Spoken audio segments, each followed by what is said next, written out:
Now, the greatest radio shows of all time. Suspense. The Shadow Node. Washington calling David Harding, counterspy. Classic radio theater. The Great Gildersleeve. Fibber McGee and Molly. Dragnet. Gunsmoke. The Lone Ranger. Now, step back into a time machine with your host, Wyatt Cox. Good evening, friends of the Inner Sanctum. Drama on this Sunday with an episode of Escape, Parley Baer, and Classified Secret. Dragnet starring Jack Webb and the Big Compulsion. Big Town starring Edward Pauley, The Case of the Lonely Heart Club expose. Night Watch from the mean streets of Culver City, California, and Claudia. That's all coming up on this Sunday. This is the 12th day of April, 102nd day of the year, 263 days left in the year. Civil War began on this date in 1861 with Confederate forces firing on Fort Sumter in the harbor of Charleston, South Carolina. 1864, Confederate forces under General Nathan Bedford Forrest killed most of the African-American soldiers who had surrendered at Fort Pillow, Tennessee. In 1937, Sir Frank Whittle ground-tested the first jet engine designed to power an aircraft at the British Thomson Houston factory in Rugby, England. And it was on this date in 1945, President Franklin Roosevelt died while in office. Here's a montage of some of his most outstanding moments. First of all, let me assert my firm belief that the only thing we have to fear is fear itself. I see 1/3 of a nation ill-housed, ill-clad, ill-nourished. The test of our progress is not whether we add more to the abundance of those who have much. It is whether we provide enough for those who have too little. Yesterday, December 7th, 1941, a date which will live in infamy. Vice President Harry Truman inaugurated as the 33rd President of the U.S. He spoke to Congress. Mr. Speaker. Just a moment. Let me present you, will you, Harry? Members of the Congress, I have the great pleasure and the high privilege of presenting to you the President of the United States. Mr. Speaker, Mr. President, members of the Congress, it is with a heavy heart that I stand before you, my friends and colleagues in the Congress of the United States. A wartime change of power on this date in 1945, some 81 years ago. Bill Haley and his Comets recorded Rock Around the Clock in New York City on this date in 1954. When the clock strikes 12, we'll cool off and start rocking around the clock again. We're gonna rock around the clock tonight. We're gonna rock, rock, rock till broad daylight. We're gonna rock around the clock tonight.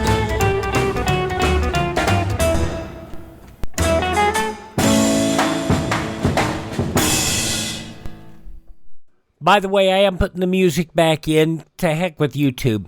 Anyway, initially unsuccessful, the recording would help launch the rock and roll revolution a year later. Haley explained the beat in his music that he thinks led to his success.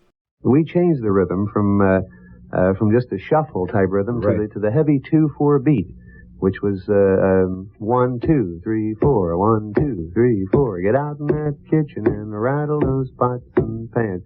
Whereas it used to be da da da da da da da da da. Haley sold 25 million records worldwide before passing away in 1981 at the young age of 55.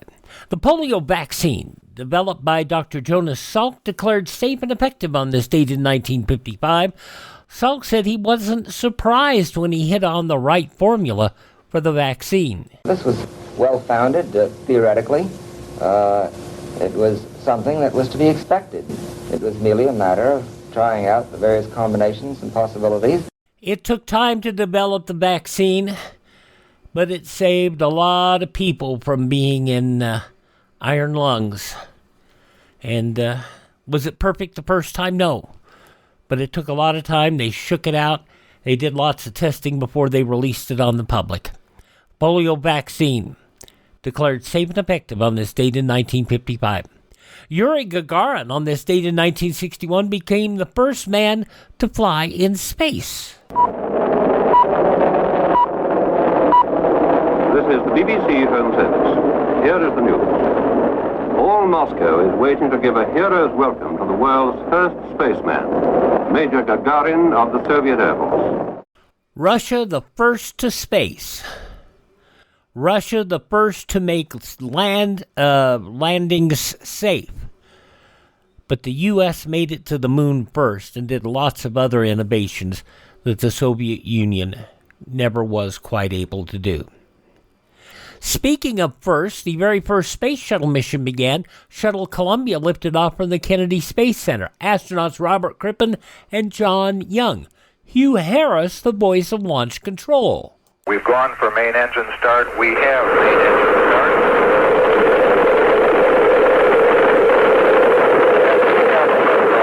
Liftoff of America's first space shuttle. And the shuttle has cleared the tower. The very first space shuttle launch on this date in 1981. 22 years later, Columbia ripped apart on re-entry. February 1st, 2003, all 7 crew members died. The biggest fault of the space shuttle program, they didn't do enough upgrades as they went. And perhaps 22 years was a bit too much. Sonny Bono beat out 7 contenders on this date in 1988 to become mayor of Palm Springs, California. I feel elated. I'm in shock, kind of, because you fight for a day. You never really think it's going to come, and then when it gets here, I really went comatose today. I became absolute bread mold all day. It was the first step in a career move out of entertainment and into politics. Bono would be elected to Congress in 1994, but 4 years later, a skiing accident would claim his life at the age of 62. President Clinton cited on this date in 1999 for contempt of court for giving intentionally false statements in the Paula Jones sexual harassment civil lawsuit. Now, it was on this date in 2000 the government announced a compensation program for persons who worked at the Nevada test site, 65 miles northwest of Las Vegas, where more than 900 above and below ground nuclear weapons exploded from 1951 until 1992. The President, the Vice President, and I apologize for the suffering these men and women have been through, suffering from the effects of cancer, chronic beryllium disease, and other illnesses, and also suffering at the failure of their government to acknowledge a responsibility to help them. It's time to do right by these proud workers.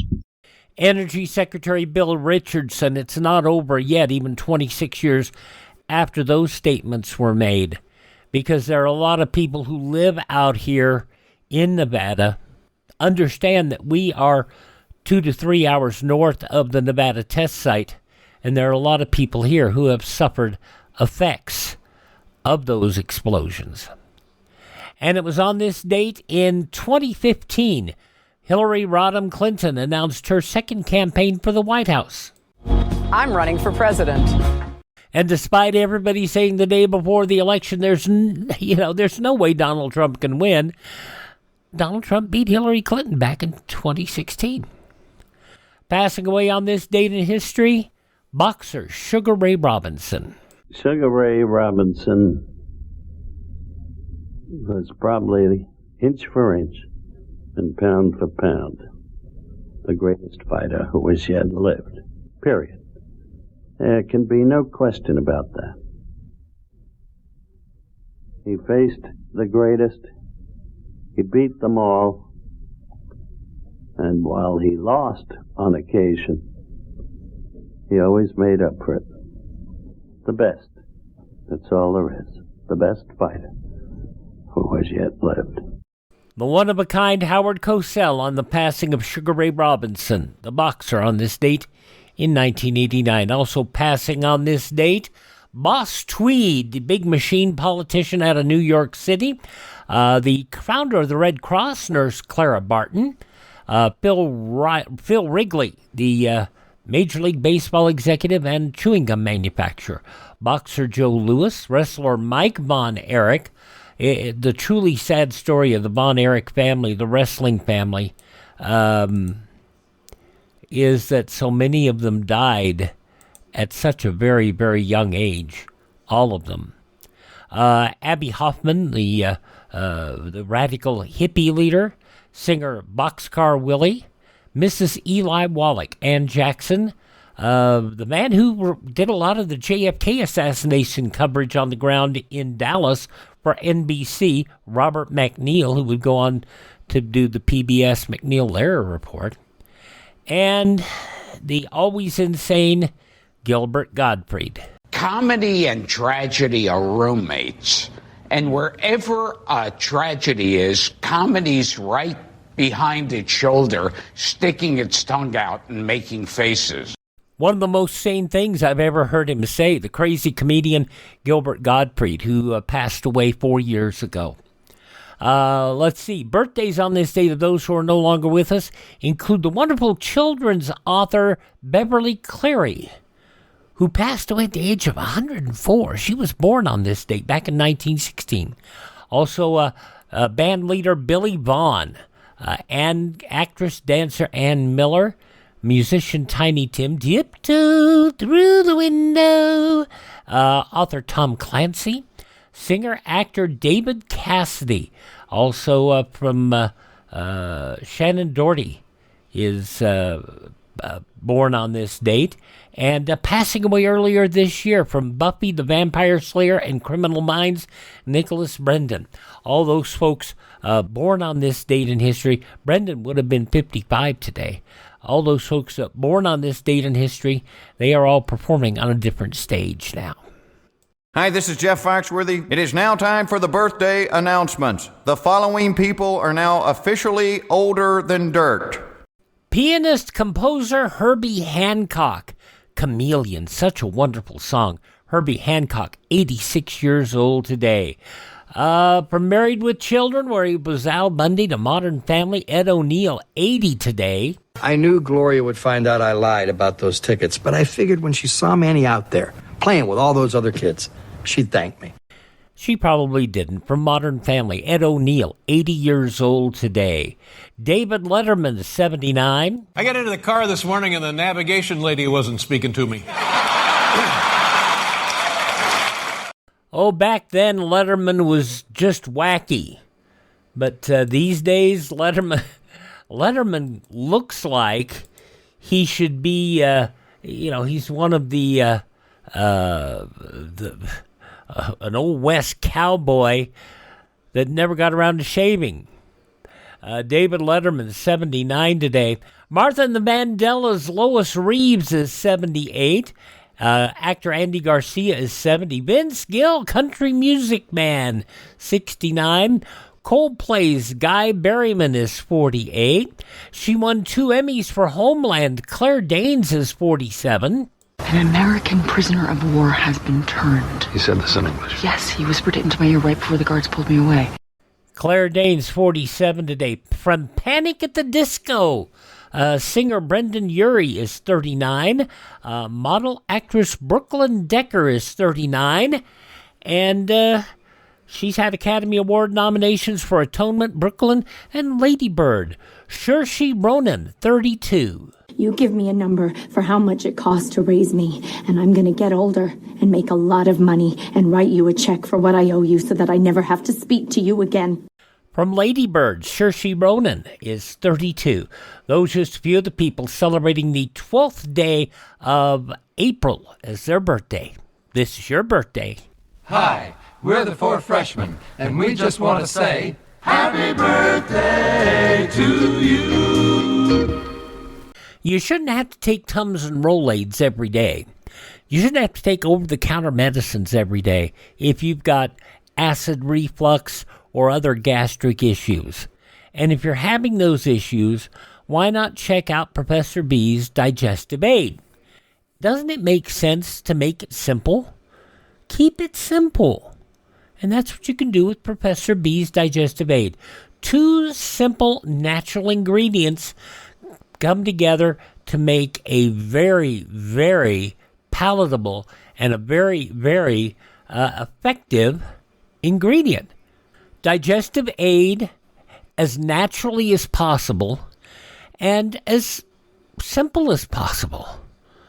Check it out. Go to Professor B's Digestive Aid website. The link's in the show notes. The link's at classicradio.stream. And check it out. If you have acid reflux or any of a number of other digestive issues, check out Professor B's, profbees.com. When you get there, if you decide you want to give it a try, use my promo code Wyatt. That will not only support the podcast, it'll also save you 10%. Check it out, profbees.com. That's profbees.com. Promo code Wyatt. Treat your gut well, and it'll treat you well. Professor B's Digestive Aid, promo code Wyatt. Okay, up next, we're used to hearing our friend Parley Baer as Chester in Gunsmoke. But yeah, he can also play a bad guy. That's what he does here in this episode of Escape, where he's dealing with a classified secret.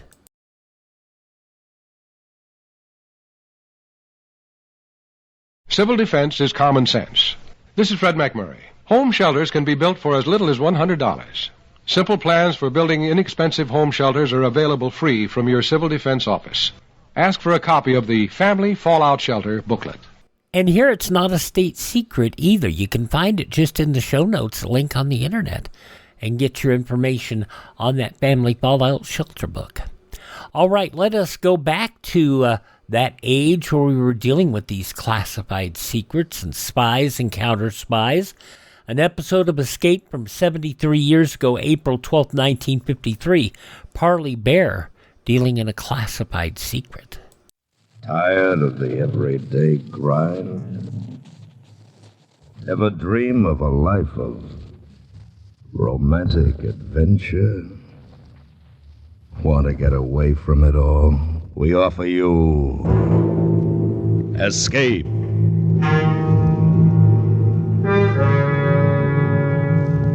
Escape, designed to free you from the four walls of today for a half hour of high adventure.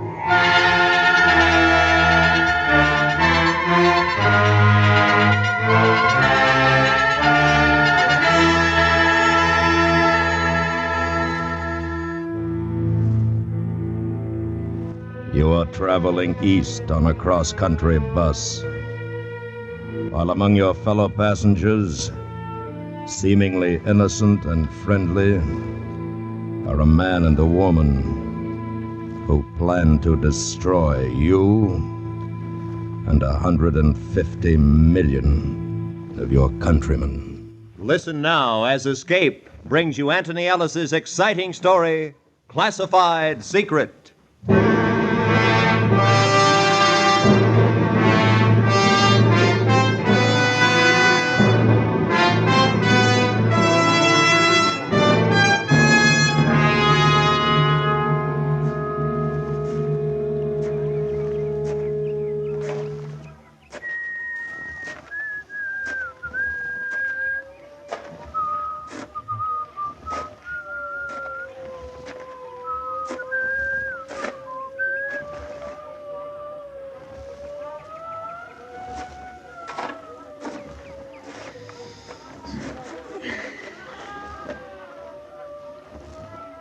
Nice day.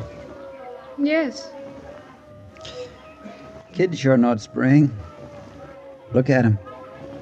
I've been watching them. Yeah.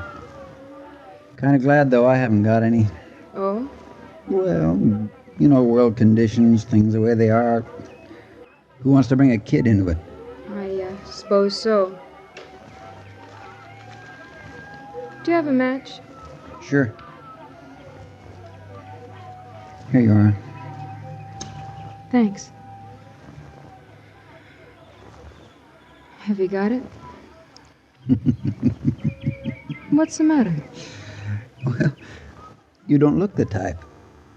I almost hoped you weren't. Have you got it? With me?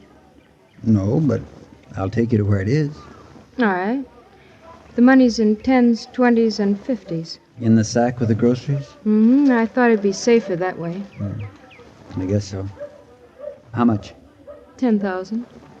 10? That's what you agreed to.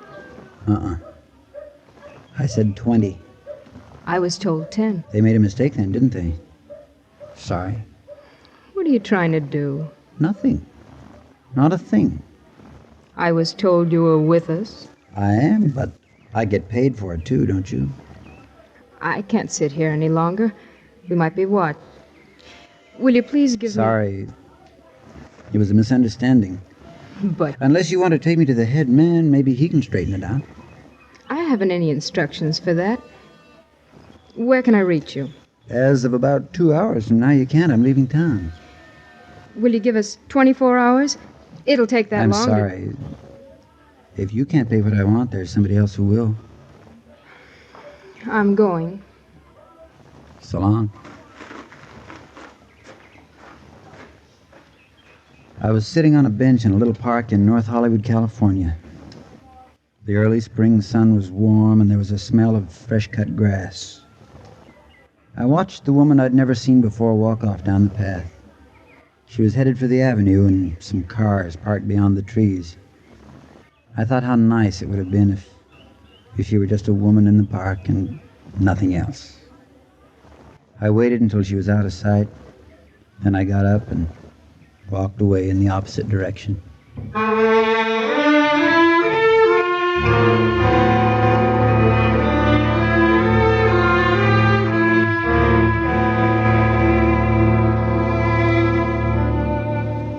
I got the bus at the Hollywood station. I had a train ticket in my pocket, but with the new development, it looked safer to ride the bus. Just before we pulled out, a girl climbed aboard and came down the aisle looking for a seat. Excuse me, is this number... 18. Oh, thank you. Oh, here, let me put your case up. Well, thank you.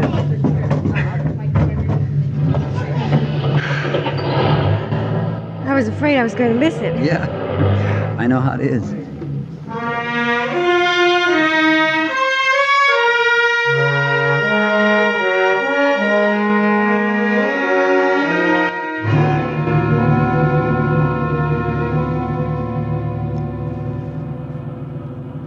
I settled back and watched the city drift away into desert country. As buses go, it was pretty quiet. There was a 4 or 5-year-old kid with his mother a couple of seats forward, but he dozed off almost as soon as we got running. I took a look at the girl sitting next to me, not in the way you might think, but because in my business, you get to learn to look at people. You never know who it might be. She must have felt me watching. She lowered the magazine she was reading.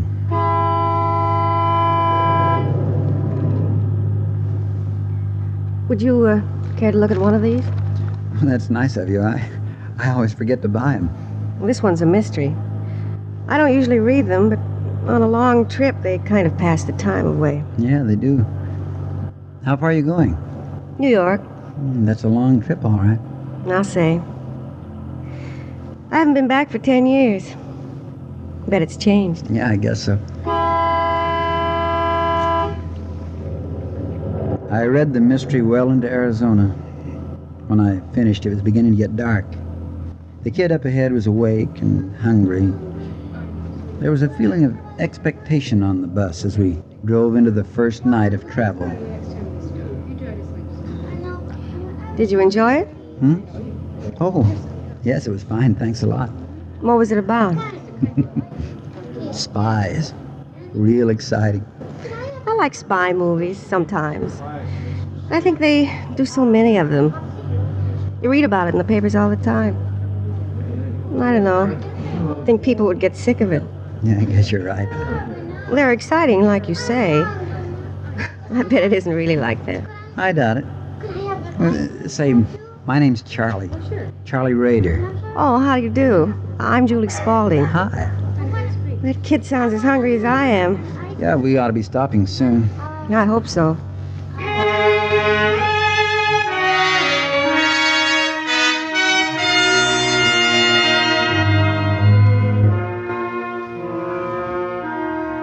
About 15 minutes later, we pulled up at a restaurant terminal and went in for food. I watched for any new passengers who might be getting on. I didn't see anybody, and as soon as I'd finished my sandwich and coffee, I sent a telegram to New York and then got back on the bus. The girl, Julie, and I seemed to be hitting it off, and it was pleasant enough to pass the time. After we got rolling, the kid up ahead decided to sing himself to sleep. It was like a crooning over and over again, the same song, the same few notes. I guess it put everybody else to sleep except him.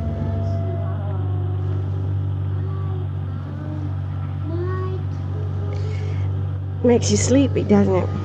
Yeah. Reminds me of when I was a kid. I used to do that. Kids are funny. How? Well, I don't know. I'm going back to New York for my sister's wedding. She's getting married next week. She says she wants lots of kids. I don't know. Yeah, I know what you mean.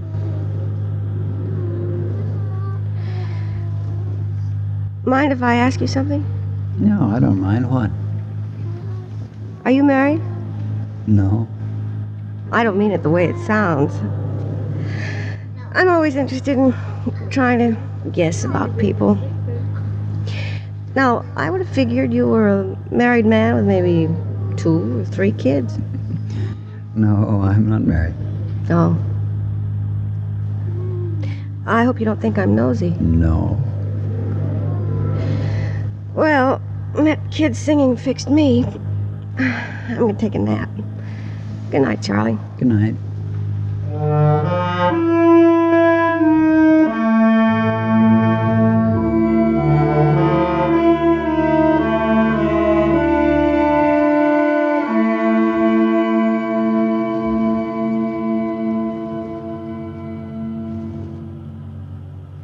I must have dropped off too. When I woke up, she had her head on my shoulder. A lock of her hair was falling over her closed eyes. And then I knew something was different on the bus. Somebody on the other side of the aisle, watching. Excuse me, mister. Have you got a match? I'm clean out. Sure. Just a minute. Here you are. Thanks. No, keep them. Oh, fine. Thanks a lot. Say, have you got any idea where we are? I'm not sure.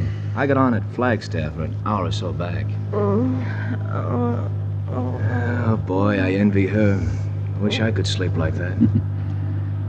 Your wife? No. Oh, say, that's rude. Taking your matches and not offering you a cigarette. Oh, that's okay. No, I don't want one now, thanks. Say, I want to tell you something. There's a lady in the seat behind you. I think you've met her before in the park.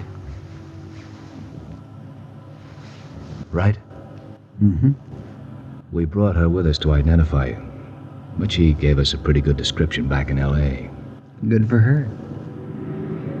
Yeah. This is going to be a nice trip. Nothing like traveling with people you know, is there? Nothing like it.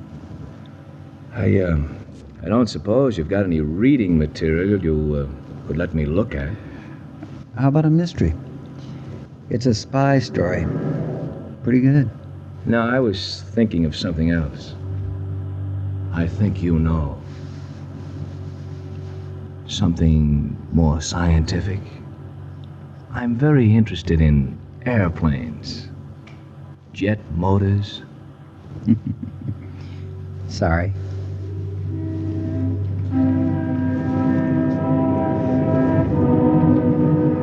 He looked across at me, smiling, pleasant.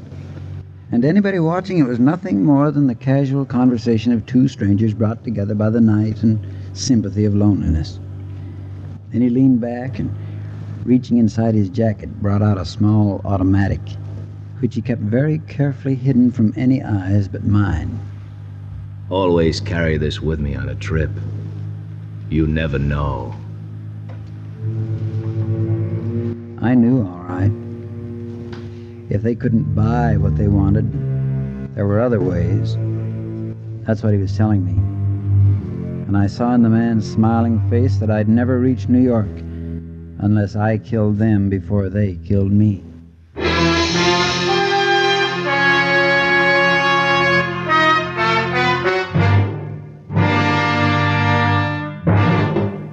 We will return to Escape in just a moment, but first, the program that follows tonight's story of Escape is a special repeat broadcast of CBS Radio's hard-hitting drama, Bomb Target USA, with Arthur Godfrey as narrator and a corps of crack CBS Radio newsmen reporting from spotter locations and from so-called enemy bombing squadrons approaching our shores. Bomb Target USA reports factually and without fanfare exactly what America can expect today if enemy atomic bombers raided our major cities. Immediately following Escape tonight, on most of these same CBS radio stations, keep tuned for Bomb Target USA. And now, back to Escape.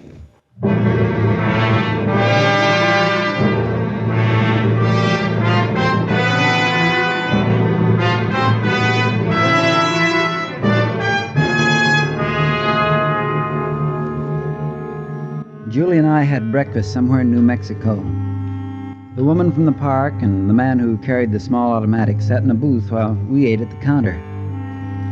I'd thought about things most of the night, and I decided to tell the girl. Not too much, but enough so that she might be able to help. And I knew I'd need some help. Coffee's pretty good here. Yeah. Cigarette? No, thanks.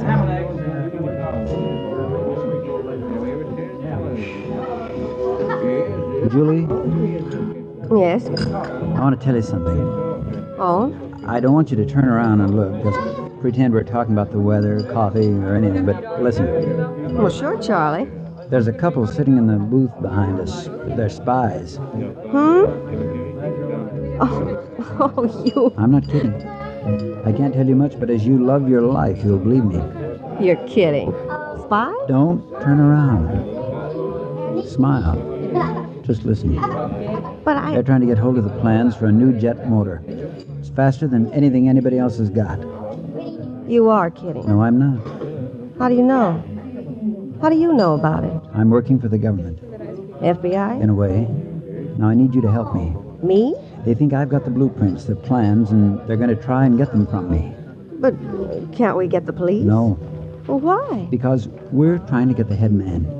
And if those two are arrested, we'll have to start all over again. They think I'm working with them. But I got tough about the money they offered, so now they're going to try and get rid of me and get the secret for nothing. Did they follow you from Los Angeles? Yes, they got on during the night in Flagstaff. All right, folks. I don't see. Go. Well, Just stick with me. I'll explain at the next stop. We can't talk about it on the bus because she's sitting right behind and he's across the aisle. Listen, are you pulling my... No. No, you're not, are you? I'm not.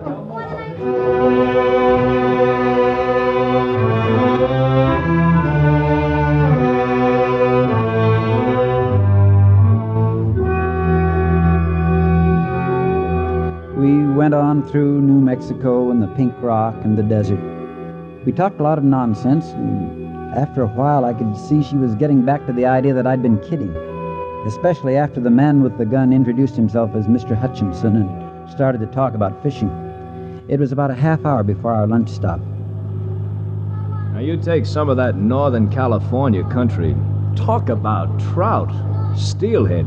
I tell you, you have never seen... seen... My dad used to take us up, my sister and me. Oh? Take us up to a place in Maine. Oh. Dad always wanted a couple of boys, I guess, but when he saw what he got, he figured it wouldn't spoil his plans anyway. So he took us fishing every summer. You should have seen the fishing up there.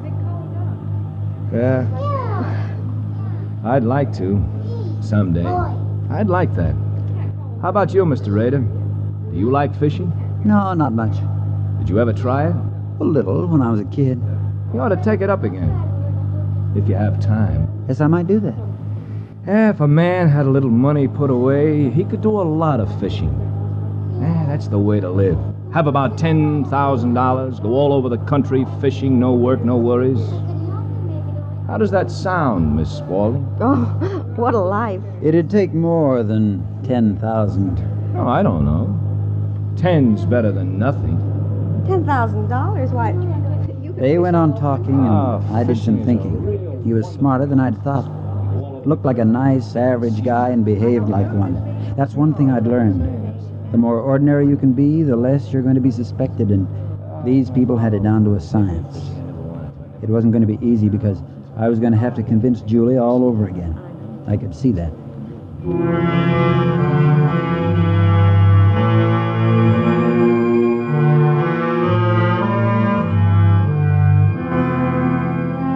My chance didn't come until that evening after our dinner stop.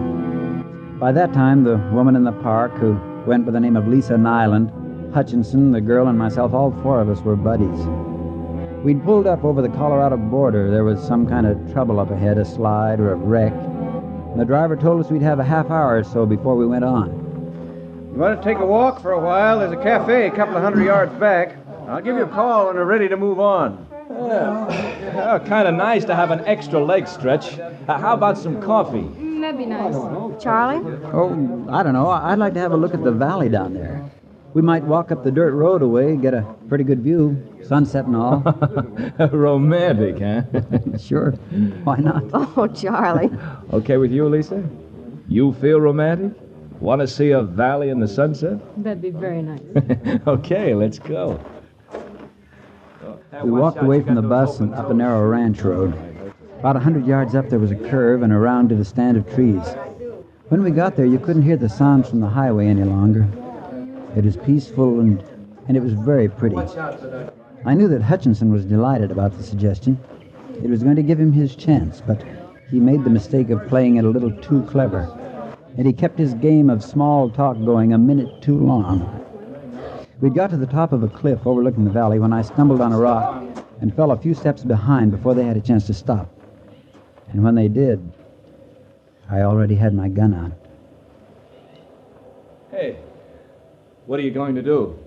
Target practice? No. Julie, get over here. You two, stay where you are and keep your hands behind your head. Charlie, are you sure they seem to be... I know what they seem. Now look, I don't want to do this, but it's you or me. You should have made the right deal in the first place.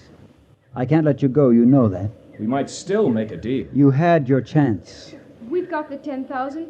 How about waiting till we get to the next town? We'll have the rest of it telegraphed. I make mistakes, but not that kind. If you told us what you wanted, we might have been able to get the 20,000 for you in Los Angeles. Turn around, both of you. Oh, now, wait a minute. We're all in this together. We all want the same thing. You figure you can get more money from the head man in the East. Okay. Give us a chance to get it for you. We're in contact. Turn around. He gives us our orders. What difference does it make? Now, look, you shoot us. What do you think they'll do? They won't let you get away with it. They'll kill you. Charlie, you can't just shoot them. Turn them over to the police. You can't just shoot them. He can't tell the police, Julie. He's with us. Only he wants money out of it. And he thinks he'll get more from the head man in the East. Turn around. I'm not going to say it again. Charlie, don't. I know you've got a duty, but you can arrest them. Please, you could still... I told you to be quiet. Arrest? Listen, Raider, you're not going to kill us over 10,000. Why, it's murder, even if you... Miss Nyland dropped without a sound. Hutchinson held his middle for a second and tried to keep his balance. I shot him in the back of the head, and I knew he was dead before his body slipped to the ground. The girl just stood next to me, her hands tightly covering her mouth, and she was shivering. I took a look across the wide valley. The sky was turning purple. I've never seen anybody killed before. I'm sorry. Couldn't you have arrested them or something? Couldn't you? Did you have to? I had to. They wouldn't have stopped at killing both of us if they'd had the chance. What are you going to do? What are you going to do now? I've got to get the money. for evidence. What are you going to tell the driver? He'll ask where they are. Charlie? Driver's going to wonder where they are. Charlie, what are you doing? I've got to put them over the cliff. Oh, no. Oh, no. I've got to. Oh. Oh, no. No, you can't. Charlie, no.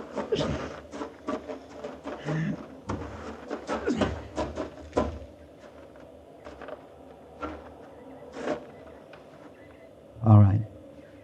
Come on.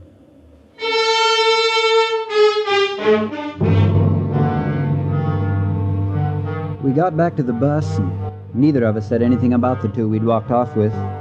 I guess nobody had seen us together, and after waiting around for another half hour, the driver gave up. Well, I'll drop their baggage in La Junta. Better notify the police, too. Screwy, all right. Okay, folks. Sorry for the delay. You better go back to your seat, mister. Sure.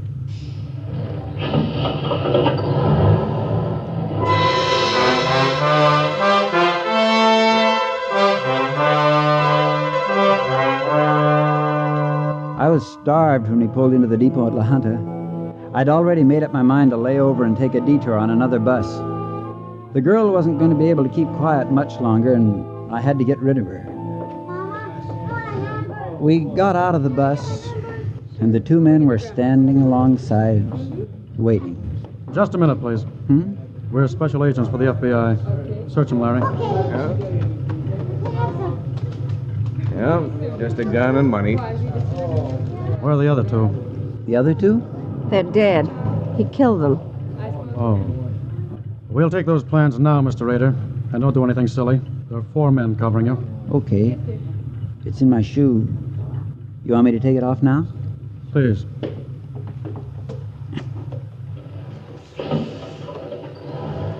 Here. Thank you, Mr. Rader. This isn't worth anything, really, you know. We planted it in the factory in L.A. for someone to steal. What we wanted was to be led to the top man in New York. And when you sent that wire to him back in Arizona, we got him. Oh. We were worried about you, Julie, when you didn't call us from Albuquerque. I didn't get a chance. He was with me all the time. Is she... Are you playing spy, too, Julie? I'm working for the government, Mr. Rader. She's been following you since you stole the plans. Well, you fooled me. I bet you fooled Hutchinson and Nyland, too. It won't matter to them, though, will it? Well, that's the way it goes. Take him away, will you? I had to watch him murder those two. I don't want to hear him laugh about it. Come on, Rader. We've got a car waiting. Sure. So long, Julie. Nice to meet you.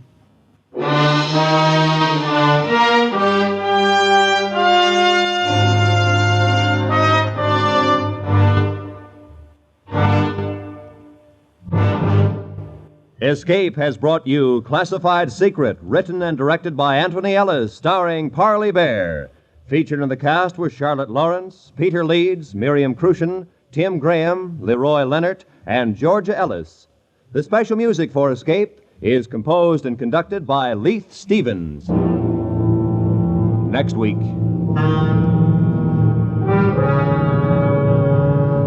You're in a cantina in Mexico, listening to a man speak his hate for you in word and music, while somewhere, in jeopardy without your knowledge and beyond your reach, is the one you love, who may lose her life.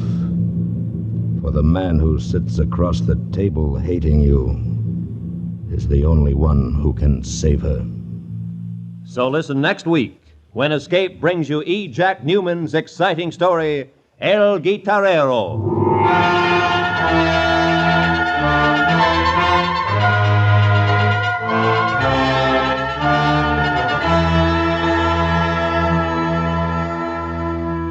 Tomorrow night, the Lux Radio Theater stars Jane Wyman and Dick Hames. The play is Just for You, with Jane recreating her original screen role. It's a musical comedy about a widowed Broadway play producer who loves his star and faces complications in the reactions of his son and daughter. Just for you, Lux Radio Theater presents the stellar co-starring combination Jane Wyman and Dick Hames tomorrow night on most of these same CBS radio stations. The same evening, CBS Radio stars Fred MacMurray in Suspense's saga of The Great Train Robbery. That's tomorrow night at the Star's address. This is Roy Rowan speaking. And remember, you have a date with Arthur Godfrey's Talent Scouts, Monday evenings on the CBS Radio Network.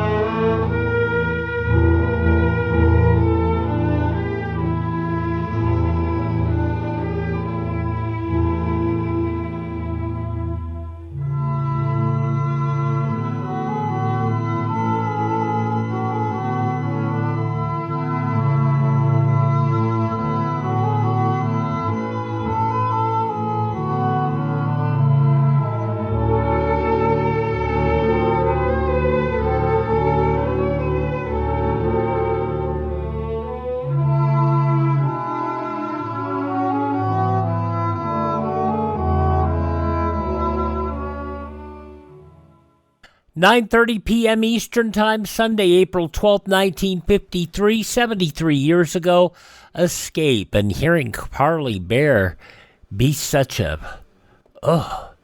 it's ugly, ugly, ugly.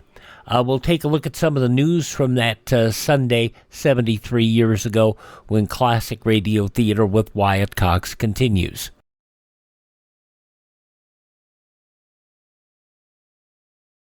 Civil defense is common sense. Hi, this is Tony Bennett. Make sure you're prepared if a nuclear attack ever comes.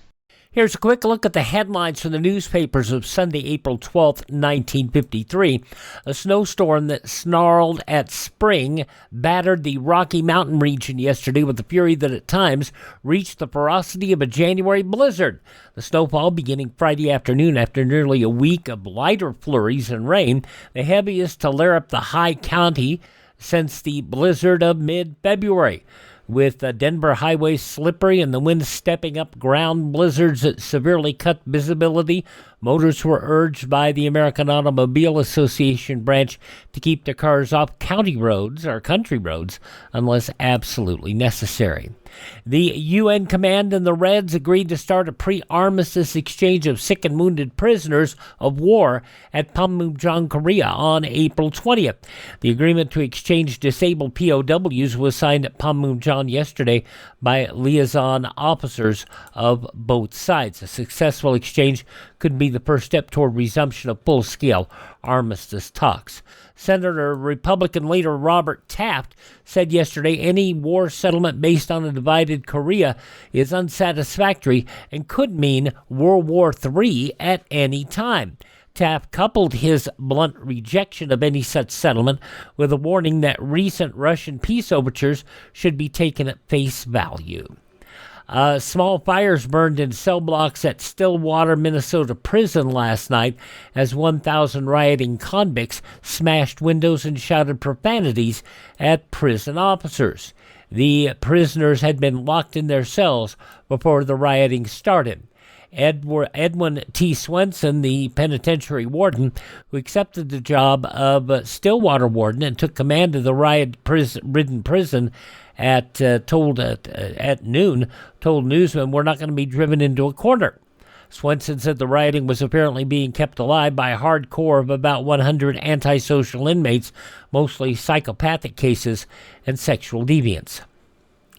In other news, Michigan's law moved yesterday against bewildered young Harold Gregory, a former mental patient who killed two of his best friends with a gun and a knife.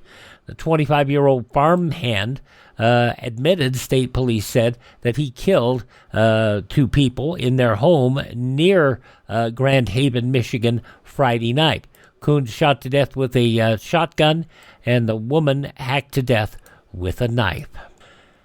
Senator Harry F. Byrd predicted yesterday the Senate ammunition investigation will lead to a wholesale reorganization in the Pentagon.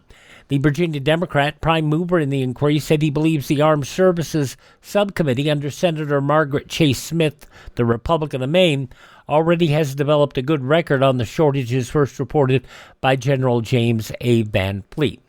President Eisenhower yesterday summoned the 48 governors to an extraordinary briefing session at the White House in a bid for national unity as the Cold War enters a new phase. He said the meeting, to be held May 4th and 5th, will give the chief executives of the states a confidential first-hand picture of the present state of the world and the role of the United States in it.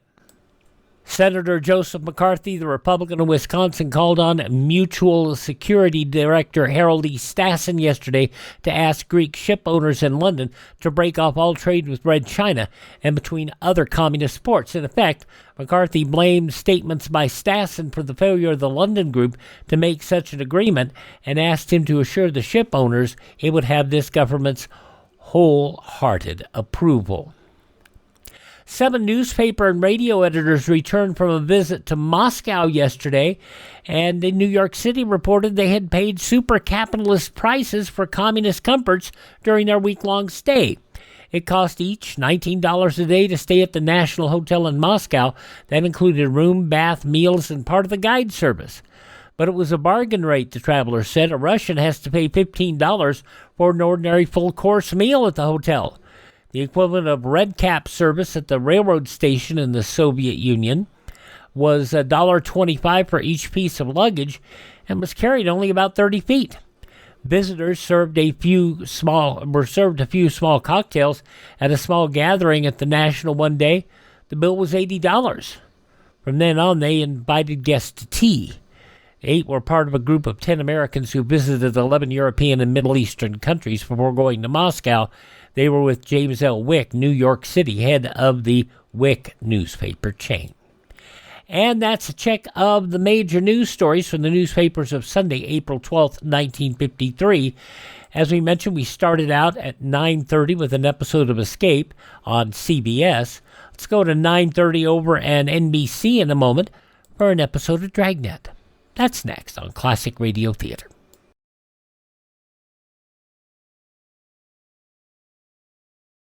Civil defense is common sense. This is Howard Duff with this reminder. 640 and 1240. These are the Conelrad frequencies during a national emergency. 640 and 1240 on your regular radio will be your only official means of receiving vital information. Remember, 640 and 1240. We wrap up looking at shows from Sunday, April 12th, 1953, 73 years ago today. We started off with Escape. We'll flip over to NBC for a look at Jack Webb and Dragnet.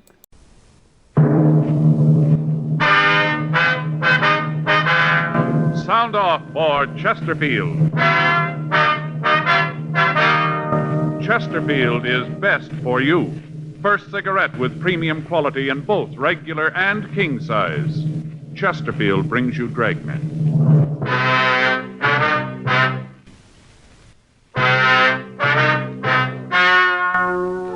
Ladies and gentlemen, the story you're about to hear is true. The names have been changed to protect the innocent.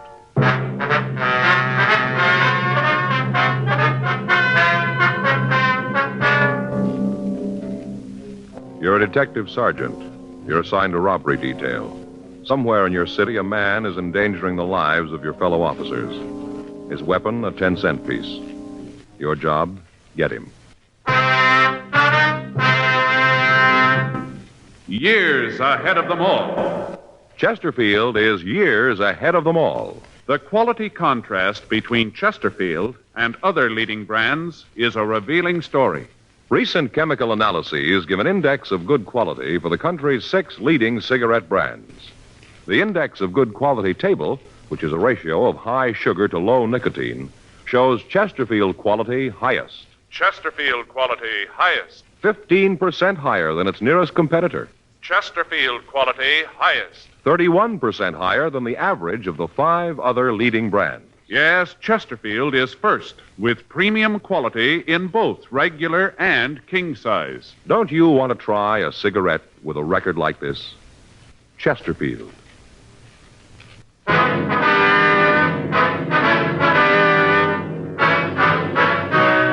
Dragnet.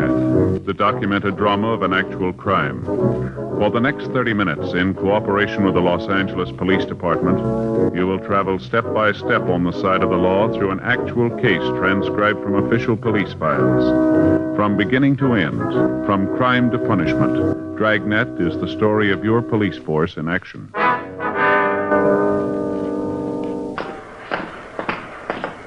It was Wednesday, May 6th. It was warm in Los Angeles. We were working the day watch out of robbery detail. My partner's Frank Smith. The boss is Captain Didion. My name's Friday. We were on our way back from the drunk tank, and it was 8:34 a.m. when we got to the first floor, the interview room. Okay, you want to sit down, Harris? Yeah. What a head. Either one of you got an aspirin? No, sorry. How about a cigarette? Yeah, here you go.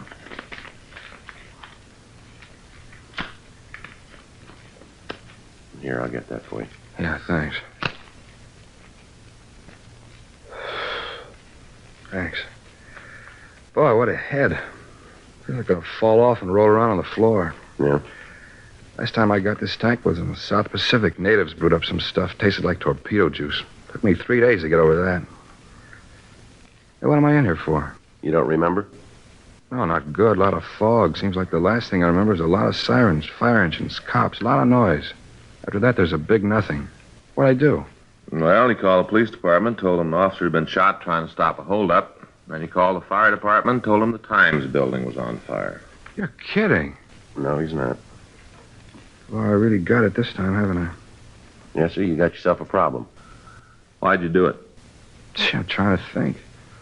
Seems like the girl I was with made some remark about L.A. being a dull town. I told her she just didn't know the place. I think that's when I started calling. Hey, this in the morning papers? I don't think so. Why? I really got trouble if it is. You arrest the girl? No. Thanks for small favors. What? Either you married? Yeah, he is. Oh, he'll know what I mean. I don't think my wife would be crazy about who I was out with last night. No? Yeah. Wife thinks I was at a sales meeting. Hope she doesn't find out. Hey, where was I when you picked me up? Well, according to the arrest report, you were in a phone booth trying to have the National Guard called out. I gotta join something. This is the worst one I've ever pulled. Where do you live, Harris? Apartment over on 9th. Didn't they get that last night? No. All you tell the arresting officers was your name. I didn't give anybody any trouble, did I? I mean, I didn't start a fight, nothing like that, huh? No. You didn't cause any trouble until they got you down here. Down here? I didn't hit anybody, did I? Oh, you tried, but you didn't make it. You guys are detectives, aren't you? That's right. How come they send you fellas down here? I caused that much trouble? How long you been in town, Harris? Since I got out of the service. Making about 6 years. You said you were a salesman. Who do you work for? Coddington and Michaels. How long you been with them? Since I got out, went to work for them right after I was discharged. Ever been arrested before? No. Oh, a couple of traffic tickets, nothing serious. Hey, what's all this about anyway? Well, you guys act, you're trying to prove something more than just a drunk rap. What's the pitch? Well, there's been some fellow around town who's been making calls like you made last night. He's been making a lot of them. They all been phony, but we got to send out equipment. Oh, you figure maybe it was me, huh? Looked like it might have been. We have to check it out. No, I guess I made the ones last night. You say I did, but that's it. Hey, you mind if I take another cigarette? Yeah, here. Help yourself. Thanks. Here's a match. Thanks. Thanks. No, I'm sorry. You guys got the wrong fella. No. You can check me. You'll find out you got the wrong man. Uh-huh. How come this is so important? You must get a lot of phony calls. How come this is so big? A lot of reasons make it that way. Yeah? Don't see it myself. Lots of times I see fire engines go out in false alarms. Doesn't look like it does any harm. Do you remember how many units were with you last night? No. Must have been a lot of them. Well, 15 police cars answered the officer's need help call before they could get a code 4 out on it. There were 5 units of fire department equipment there. I suppose that equipment had been needed someplace else on a real call. Yeah, see what you mean. It's not just the equipment being out of service. Every time a unit rolls on a call, there's the chance that somebody's going to get hurt. That's what you built last night. Look, I said I was sorry. If there's anything more I can tell you. Any chance of me getting an aspirin around here? There's a doctor here. All he had to do was ask for it. We'll check on our way out. All right, come on, Harris. You can go back now. Yeah. Now, just a minute. What's the name of the friend you were out with last night? You're going to have to drag her into this? We got to check your story. I hate to have you do that. The story will stand. It isn't that. What is it, then? I told you I was married. Yeah? This gets in the papers. I'm going to have a bigger headache. Is that right? Yeah, my wife won't understand about last night. Yeah, that's too bad, Harris. She just won't understand, that's all. Well, how's that? Well, she's president of the Neighborhood Temperance Club.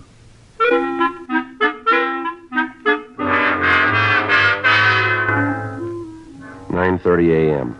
James Harris was returned to his cell to be held to answer charges of violation of Section 4127A Municipal Code. Frank and I called the woman he'd said he was with the night before. She verified the story that he'd given us. Further investigation of Harris proved that he couldn't possibly have been the suspect we were looking for. We drove back to the office to talk with Captain Didion. For the past 3 weeks, both the police and fire departments had been getting a number of false calls, apparently from the same person. The officers on the complaint board told us that they had gotten so that they almost recognized the voice of the caller. They told us that it sounded like a male voice, and the caller could be middle-aged. The person had no noticeable accent or speech peculiarities. They'd tried to hold the suspect on the phone when they were certain that it was the same caller, but they'd been unable to do so. Most of the calls the suspect put through were of the emergency type. As a result, we had to send men and equipment to the reported scene, even though we might think that the call was a false one. The calls averaged 6 a week during the period that the suspect had been operating. In cooperation with the members of the fire department, Frank and I were assigned to try to apprehend the person making the calls. The operation was simple. The individual would call the board, give an address that we couldn't check out, and then describe what had happened.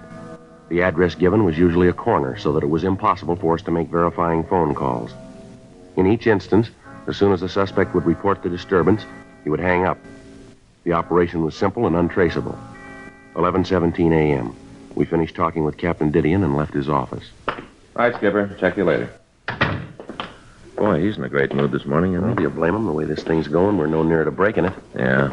Joe, it figures the guy who's doing this is going to be around to watch all the excitement. That's got to be the reason he's making the call, so he can get his kicks. Well, it figures he's got to be in the crowd someplace. So? Well, let's try to get a hold of the newspaper pictures. Try to check them. Find one person who's at the scene. Might work. Well, it's someplace to start, isn't it? It's a hot shot. I get it.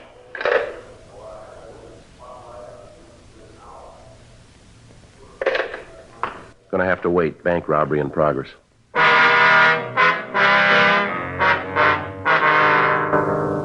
11:26 a.m. We took the call car and started for the bank. Before we arrived, Control 1 put out a code 4 on the call. No further assistance needed. It was another false alarm. We completed our investigation, and on the way back to the office, we answered an ambulance follow-up call 2 blocks from the bank. A squad car had been on the way to answer the robbery call at the bank. It had been traveling north on Spring Street. An ambulance had been making an emergency trip to Georgia Street Receiving Hospital. It had been traveling west on 7th Street. Both had been rolling code 3. Neither one of them heard the siren of the other unit. Neither of them knew of the other's presence. Both had hit the intersection at the same time.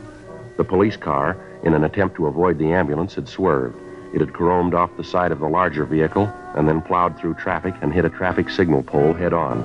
The car had hit the pole at the seam of the left front fender and the body. The police unit had been split wide open.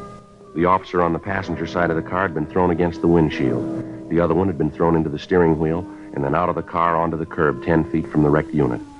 The ambulance, after being hit, had spun across the intersection on 2 wheels, hit the curbing, and tipped over. Only the fact that it had hit a streetlight pole had stopped it from going on through the pedestrian traffic on the sidewalk. It had come to rest laying on its side at the southeast corner of the intersection. The driver of the ambulance had been thrown clear of the truck. The patient in the rear and the attendant with him had been thrown about in the interior of the unit, and when we got there, they were lying in a mass of wreckage. The intersection was covered with gasoline and oil. A traffic officer was attempting to do what he could for the survivors. Let us through here. Police officers, please All let right, us through. sir, you'll just step back there. I'm sorry. Keep back, please. Friday and Smith, central robbery. Oh, I'm sorry. Jacob's in traffic. They alive? I don't know. Both unconscious. Pretty bad. I didn't want to move them. How about an ambulance? I put the call in right away. Did you call in about this oil on the streets here? No, I didn't yet. Well, you better get a call in, don't you think? Have them warn all approaching units. Street slippery. Have them approach with caution, huh? Right. Thank you. Sure is a mess, isn't it? Doesn't look like they got much of a chance, does it? How about that ambulance? A couple of officers there now. Guess they're looking after him. Let's check the driver. How about it, Joe? Well, that ambulance better get here quick. Yeah? He isn't going to last long. The ambulance arrived, and the injured men were removed to Georgia Street Receiving Hospital. The police garage sent out a wrecker, and the damaged vehicles were removed. The intersection was cleaned of the gasoline and oil, and inside of an hour and a half, the coroner was handling traffic as usual. The only indication of the wreck left on the scene was a broken hubcap lying in a puddle of dirty water in the gutter. 2 police officers had been seriously injured in the accident. Frank and I checked the immediate neighborhood for witnesses. We found a newspaper vendor who had a stand a block from the scene. He identified himself as George Kennedy. He told us what he knew of the wreck. I saw the whole thing, Yes, sir. If you tell us what you saw, please. Well, my stand is just up the street there. So you can see it on the corner. Uh-huh. Well, I was checking stock. A lot of new magazines came in this morning. I was going through them. You know, marking them up, going through them. Yes, sir. I was just standing there fixing up the new magazines when all of a sudden I heard these sirens. Sounded like they're coming from all directions. I see. Then I saw that there ambulance coming down 7th Street. I stopped what I was doing to see where the ambulance was going, then I heard the crash. Terrible. Did you see the accident, Kennedy? Well, not at first, no. I saw it right after I heard the brakes. I didn't really see it at first, you know, just after I heard the brakes. And then I looked up and saw what was happening, and I started to run down there. Mm-hmm. Saw the cars all smashed up. Right after that, I saw you guys come up, and then the other ambulance. And that's about all. Nothing more I can tell you, I guess. Anything I can do to help? Anything at all? No, sir. How about the officers in the car? Are they all right? I heard one of them was dead. Any truth in that? No, sir. Both of them are in pretty bad shape. Awful thing to happen. Biggest crash I ever saw. Just awful. Uh-huh. Well, thanks, Kennedy, for your help. Oh, it wasn't anything. Glad to do what I could. Anything else I can do, if you guys just let me know. All right, Kennedy. Thanks very much. Oh, not all. Glad to do it. Sure, terrible thing. No need for it. Such a waste. Yes, sir. If they die, it'll almost seem like they was murdered, won't it? Yes, sir. From here, it looks that way.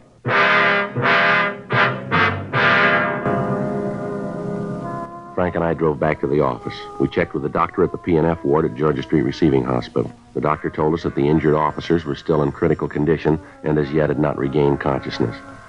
We checked with the complaint board, and the officer who'd answered the call about the supposed bank robbery told us that he thought that the caller was the same suspect we were looking for. With Captain Didion and Captain Hagenbaugh in communications, we worked out a plan to attempt to apprehend the caller.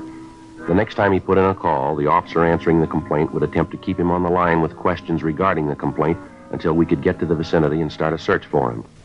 We would be notified by a hotshot call immediately. 2 days passed without the caller making a move. On Saturday, May 8th, we got a call from Georgia Street Receiving Hospital. Yeah, Doc. Uh-huh. Well, how about the families? They've been told yet?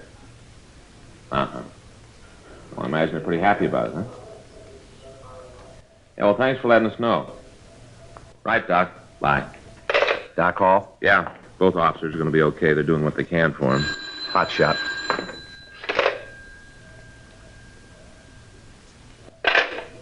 Now, maybe we can do something for him. Suspect's on the phone now.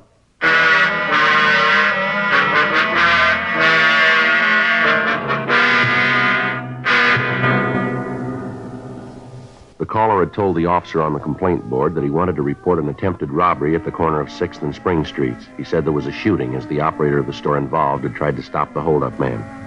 The man on the phone had requested police assistance and the dispatching of an ambulance to the scene. The officer, so far, had managed to keep the caller on the phone while he let us know of the call. Another officer had called the store and verified that there was no holdup as reported. Frank and I left the office and proceeded to the area code 2. We felt that if the suspect heard the siren of a unit, it might alarm him and we'd lose him. We arrived at the corner 4 minutes after we'd gotten the hot shot. Frank took one side of the street and I took the other. We worked our way down 6th Street, spotting all of the stores with public telephones. It took us a little over 3 minutes to cover the street for 1 block east. We met back at the corner and started down Spring Street. As time went on, our chances of the suspect staying on the phone dwindled. 12 minutes had passed since the suspect had placed the call. I was covering the east side of Spring Street, and I was almost to the corner of 7th when I walked into a store to check the phone booth just inside the door. The voice was familiar. It was George Kennedy, the proprietor of the corner newsstand. Sure, I can see you. No, my name don't matter. All that counts is you get an ambulance here right away. You don't, this poor man's going to bleed to death. Well, certainly, he's right here, right in the same room. All right, come on out of there. Hey, what's this all about? Come on out of that phone booth. What right you got to tell me what to do? No, don't hang up that phone, Kennedy. You got no business breaking into my phone call. All right, you come out of that booth, will you, right now? Now, stand right there. Hello. Yeah, no, this is Friday. Yeah, we got him. Uh-huh. Yeah, well, as soon as I pick up Smith, we'll be right in. Hold it up, Kennedy. Stop that man. Hey, stop him. Hey, mister, what's the car? You all right, mister? Yeah, did you see where that old man went? No. Sorry, mister. He ran in the crowd over there. I wasn't watching him. I thought sure you were going to get hit by that car. Hey, Joe. What are you doing out in the middle of the street? Well, I had him. It's George Kennedy, the guy with the newsstand. You mean the guy we talked to the other day? That's right. Well, at least we know who we're after. That's a help. Yeah, maybe. We got to get him fast now. Yeah? He knows we're after him. We went back to our unit and got out a broadcast on George Kennedy. After that, we checked the immediate neighborhood, but we were unable to find the suspect. We checked at his newsstand, but the people in the surrounding stores were unable to give us the exact address where he lived. We arranged for a stakeout on the newsstand, and then we went back to the city hall and called the city clerk. We asked him to check the records for the license issued to Kennedy. The clerk's office told us they would check their files immediately and call us back. We ran the name George Kennedy through R&I, but he had no previous criminal record. We checked with Captain Didion while we waited for the call back from the city clerk's office. I got it. Robbery Friday. Yeah? Who? Oh, wait a minute. Wait a minute. Hello. Well, that's all we need. What is it? That was Kennedy. Says he knows we want him, and he said we better forget all about it, that we'll never get him. Yeah? Says we might as well give up.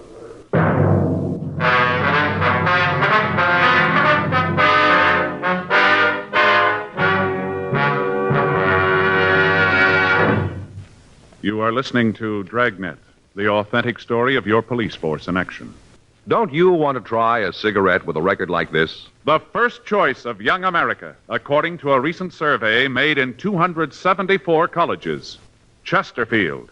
The first cigarette with premium quality in both regular and king size.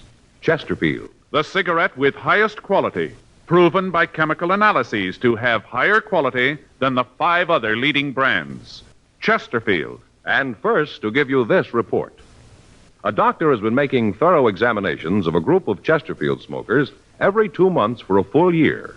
And he reports no adverse effects to the nose, throat, and sinuses from smoking Chesterfield.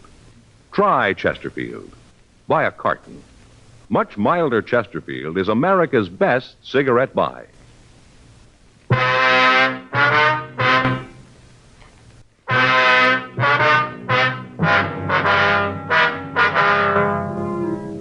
A local broadcast was gotten out on Kennedy. The city clerk called back and gave us the home address listed on his application for a vendor's license. We checked out the address, a rooming house on 9th Street, and the landlady told us that Kennedy was not at home, that she hadn't seen him all day. She was able to give us the address of his sister, and after Frank and I arranged for a stakeout on the rooming house, we drove over to see the sister. She lived in a small frame house in the Hollywood area. I suppose I knew that it had to happen. I guess there wasn't any way to avoid it. Ma'am? About George. He's sick. I guess you know that. Yes, ma'am. Has he ever spent any time in an institution of any sort, would you know? No. There were times when I thought about it. We used to talk, try to figure out what was the best thing. Somehow we just couldn't bring ourselves to do it, to commit him. You say we, ma'am. Who do you mean? Oh, me and Harold. Harold's my brother. He's the baby of the family. And what the doctor said, I guess, in a way, Harold's the cause of the whole thing. Way back, I mean. Ma'am? Well, I can't deny it. We talked to doctors about George, you know, psychologists. Yes, ma'am. He said that George had a compulsion complex. Came from when he was a little boy.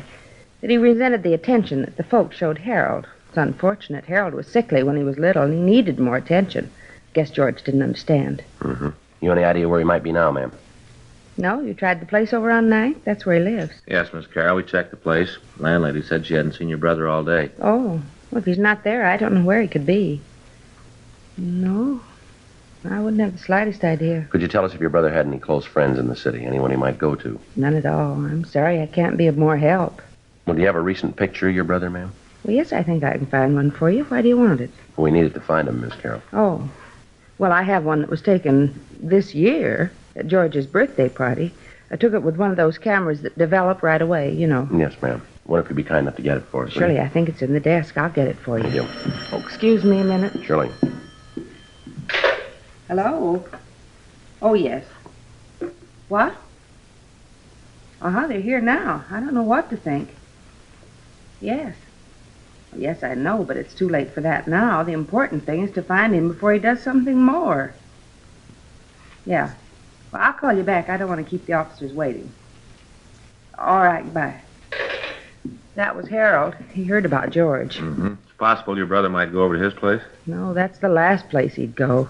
What if you could give us his address, please? Well, sure, I can give it to you. I know that George wouldn't go there, though. Why are you so sure, ma'am? I told you about the birthday party. Well, George and Harold were there, just a family sort of thing. At least it started out that way. The way it finished was awful. George and Harold got into a big fight.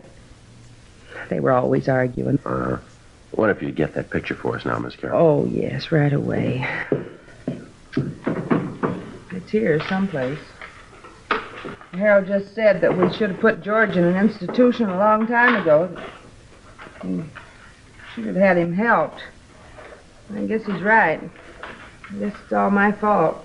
Well, why do you say that, ma'am? Well, it was me that didn't want George committed. I was the one who fought against it. I was so sure that everything would work out all right. Oh, here it is. Yes, ma'am. That's George. He got a paper hat on. He come out of one of those little snapper things. George liked things like that, kid things. I guess he never grew up. Yes, ma'am. Always lived in a dream world. Made it up himself. Thought that everybody was persecuting him, that people were after him. It's so silly. It wasn't true. I'm afraid it is, ma'am. What? We're after him.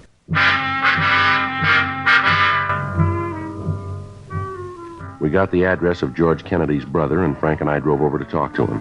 He told us that he didn't have the slightest idea where his brother might be. We called the office and arranged for a stakeout on homes of the sister and the brother in the event that Kennedy might try to contact them. 6:30 p.m. We met with Captain Didion and a psychiatrist from Georgia Street Receiving Hospital. Psychiatrist said that after hearing our report on Kennedy's actions, that he might have a strong compulsion complex. And as a result of events that morning, he could have a violent resentment of any type of authority. 2 days passed. We got more leads and we ran them down. They went no place. Tuesday, May 11th, 12:51 a.m. I get it. Robbery Friday. Yes, ma'am. Well, when was that? Yeah. All right, Miss Carroll, we'll take care of it. Yes, ma'am. By the way, thank you. Kennedy's sister says he just called her. Yeah? Said he was over by Westlake Park, that he was going to commit suicide.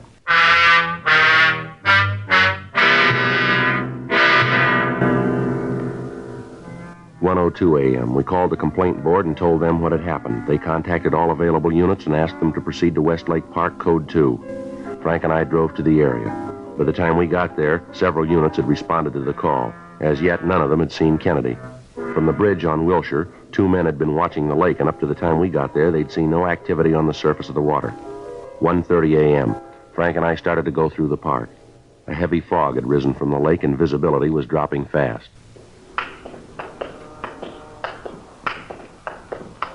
You see anything? No. Now, let's head down toward the lake, huh? Yeah. This way. Gee, it's getting cold. I should have worn a heavier coat. Hold it a minute. See him? Yeah. Just sitting there. Doesn't see us, though. All right. You take him from that side. I'll go this way. Watch it, huh? Right.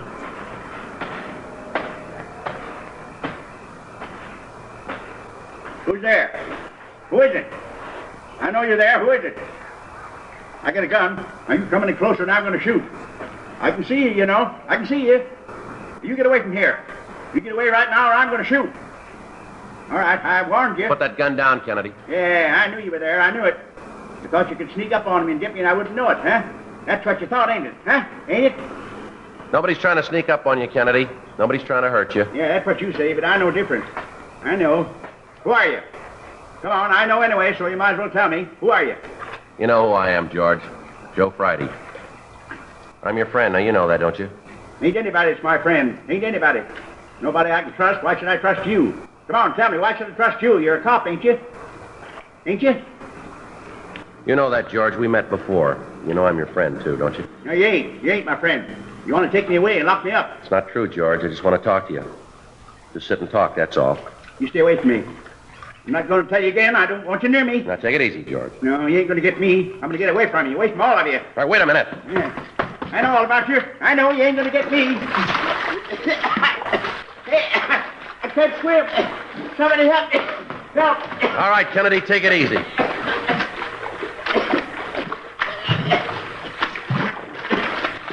All right, come on now. You're all right. You're all right. Come on. Come on, get up here. Now, you're all right now.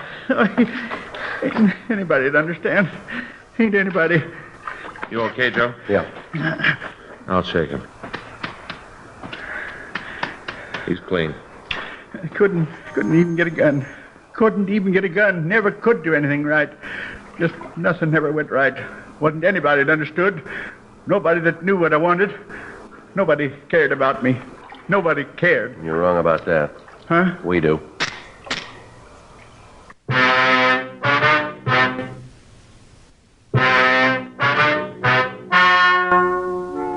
The story you've just heard was true. The names were changed to protect the innocent.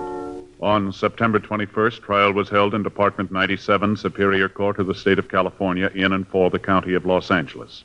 In a moment, the results of that trial. Now, here is our star, Jack Webb. Thank you, George Fenneman.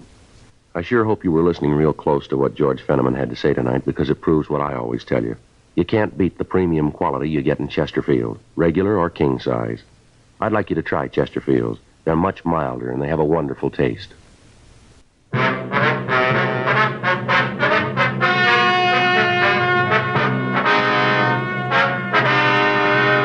The case of George Hoyt Kennedy was referred to the city attorney. Due to the mental condition of the suspect, the case was then referred to the psychopathic detail at Georgia Street Receiving Hospital. After due process in Superior Court, the suspect was committed to a mental institution for treatment. Ladies and gentlemen, we wish to thank the editors and readers of TV Radio Mirror magazine for their awards to Dragnet, their 6th annual award issue, now on sale at your newsstand.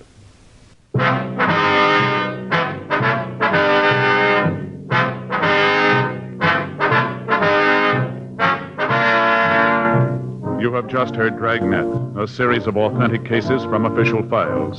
Technical advice comes from the Office of Chief of Police W.H. Parker, Los Angeles Police Department. Technical advisors, Captain Jack Donahoe, Sergeant Marty Wynn, Sergeant Vance Brasher. Heard tonight were Ben Alexander, Herb Ellis, Ralph Moody. Script by John Robinson. Music by Walter Schumann. Hal Gibney speaking. For a million laughs, tune in Chesterfield's Martin and Lewis show Tuesday on this same NBC station. And sound off for Chesterfield's. Either regular or king size, you'll find premium quality Chesterfield much milder. Chesterfield is best for you. Chesterfield has brought you Dragnet, transcribed from Los Angeles. Now, new Fatima has the tip for your lips. Fatima tips of perfect cork. King size for natural filtering. Fatima quality for a much better flavor and aroma. So remember, new Fatima has the tip for your lips. Fatima. See how smooth they are. Remember, Fatima is made by the makers of Chesterfield, Liggett & Myers, one of tobacco's most respected names.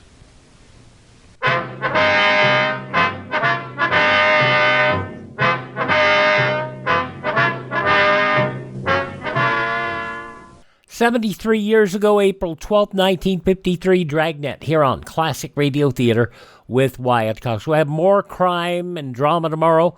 The Marvelous Barastro, starring Orson Welles from 1944, an episode of Suspense.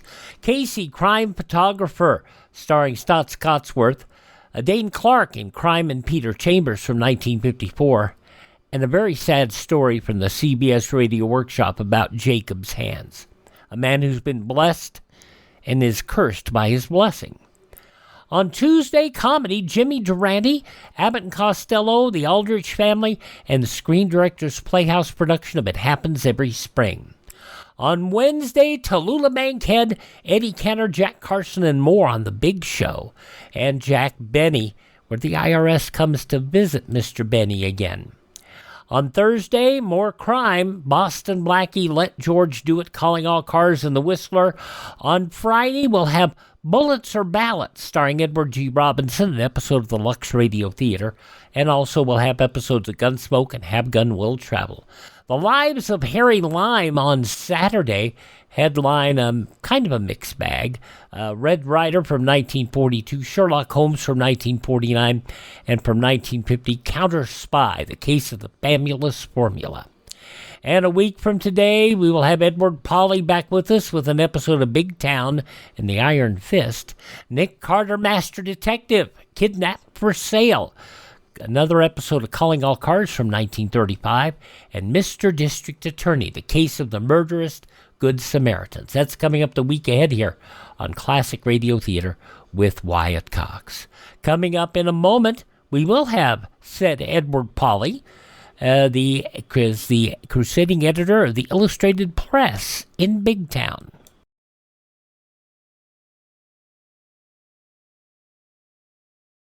Civil defense is common sense. This is Joni James. After nuclear attack, radioactive fallout will be a potential threat to every living thing. You can't hear, or smell, or taste fallout. Often you can't see it, so you must take shelter and stay there until told it's safe to leave. As promised, Edward Pauley as crusading editor Steve Wilson of the Illustrated Press in Big Town. This goes back 77 years to April 12th, 1949. Extra Big Town Extra! Hear all about the Lonely Hearts Club expose. Extra Big Town Extra! Welcome to our Big Town Lonely Hearts Club, my dear. Come in and say goodbye to loneliness. Why not stay here at our club, Mrs. Adams? I promise you won't be lonely anymore. Please let me leave this place. Let me go. Please let me out of this horrible place. Please, please, please. Yes, listen to this up-to-the-minute story of one of the oldest rackets in the world, the victimizing of lonely hearts. Another dramatic expose brought to you by Lever Brothers Company, makers of Lifebuoy Health Soap. Another headline story of Steve Wilson, fighting editor of the Illustrated Press, whose newspaper creed stands for freedom and justice against the forces of intolerance and evil. The power and the freedom of the press is a flaming sword, that it may be a faithful servant of all the people. Use it justly, hold it high, guard it well. Now to Big Town, and tonight's story of the Lonely Heart. A great city can be a very lonely place. Thousands, young and old, disconsolate and lost, seek friendship, companionship, or romance, and find happiness. But the helping hand can also lead the lonely heart to tragedy, despair, and death. Such is the background of Steve Wilson's story that began as a young girl rang the bell of a large brownstone house in the once fashionable section of Big Town.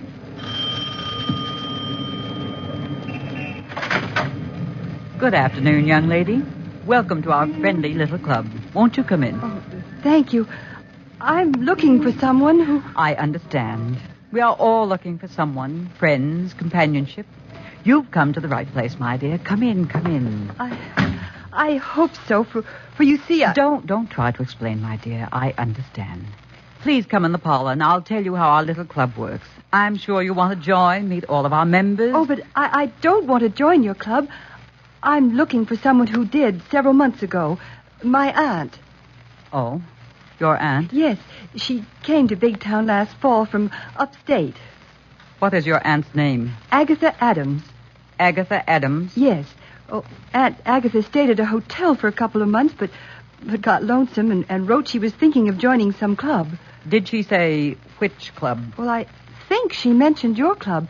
I didn't save her letter, but I'm sure. I'm afraid you're mistaken, my dear. No one by that name has ever been a member of our little club. Oh, but I'm sure. I remember the name and the address. You are mistaken. I am in charge. I know every member, past and present. No one by the name of Agatha Adams ever joined or lived in this house. Oh, but, well, perhaps she used some other name. She was so shy. She was my father's sister, never married, and cared for me until I went away to school. And then she felt lost and useless and came to Big Town. Yes, yes. An old story, my dear. But I'm sure she did not come to us. Well, how can you be so sure? We investigate our members very carefully. Their background, reputation, financial responsibility. Oh, Aunt Agatha had money, quite a lot. That's another reason I'm worried. Why I came to Big Town to find her. Why are you worried? Has she written you letters? Oh, no, I haven't heard from her since she moved out of her hotel. Have you inquired at the hotel? Yes. She must have left an address. No, she didn't. I inquired. Some man came for her things and paid her hotel bill and left no forwarding address. My dear young woman, you're wasting my time. But I must find my aunt. Why? She sounds like a mature woman of sense and independence. She wanted to see you or hear from you. She would write. Yes, but she always wrote me regularly until 2 months ago. People change. She's probably found new friends, new interests. But she hasn't even written her lawyer. Why, we've heard nothing. Don't even know if she's alive, except for the checks. Checks? What checks? Why, the checks she's endorsed almost every week for larger and larger amounts. Checks? For how much? Almost $10,000. $10,000? Almost half of all she has. Oh, I'm sure something's wrong. Something's happened. Young woman, I don't like your insinuations. This is a respectable club. And I tell you, your aunt is not here. She was never a member, and I must ask you to leave this house. Oh, but couldn't I stay here a few days while I look for her? No, this is not a hotel. We have no room. If you want my advice, I suggest you go back home and wait until your Aunt Agatha sees fit to get in touch with you. Good afternoon. Oh, please, couldn't you give me a list of other clubs? No, good afternoon. Goodbye. My dear dumb Dora, that was a stupid way to handle that inquisitive young woman. Shut up, Mal, you double-crossing swine. Easy on the names, my dear. I have a few for you. But when thieves fall out, the profits fly out the window. They've been flying into your pocket, you dirty dog. Consider the compliment returned. What's sticking in your craw? Checks. Checks? Yes. You've been able to get that dopey Agatha Adams to sign $10,000 worth, and all I've seen is a measly grand. Oh, that. Yes, that. I was saving it for a surprise, a sort of anniversary present on the completion of our first year of service to the cause of lonely hearts in Big Town. Save that corny line for the lonesome suckers. I want my share now. We're going to have to get out of here quick. Nonsense. Why should we beat it? Look through the glass curtain of the door. Huh? That girl's gone across the street. She's sitting on a bench in the square, watching this house. That's because your stupid behavior made her suspicious. How would you have handled it, mastermind? Not by practically throwing her out. She is watching the house. The upper windows. You better get upstairs and see that Agatha Adams doesn't get out of bed and crawl to the window. Not a chance. She's weak as a kitten. You better go up and give her another treatment so she won't disturb any club members who drop in this evening. All right. But what are we going to do about that girl? I'm going out the back way through the alley. Watch that girl. See where she goes. What she does. She's liable to go to the cops, the Missing Persons Bureau. They're liable to come here with a search warrant. That'll take time. If she goes to the police station, I'll call you. Get Agatha ready to leave. She's so weak she can't walk. We'll take her in a cart in the station wagon. Where? Out to the cottage up the river. Then what? Suppose she dies on us. Quit jittering. So what if she dies? That won't be the first one. Now get upstairs and get her ready. You wait a minute, Mal. You give me my share of the $10,000 you got out of her already. Hey, what's the matter? Don't you trust me, Dora? Like a rattlesnake. I told you to take it easy on names. Now, go take care of Aunt Agatha while I go see what we've got to do about her nosy little niece.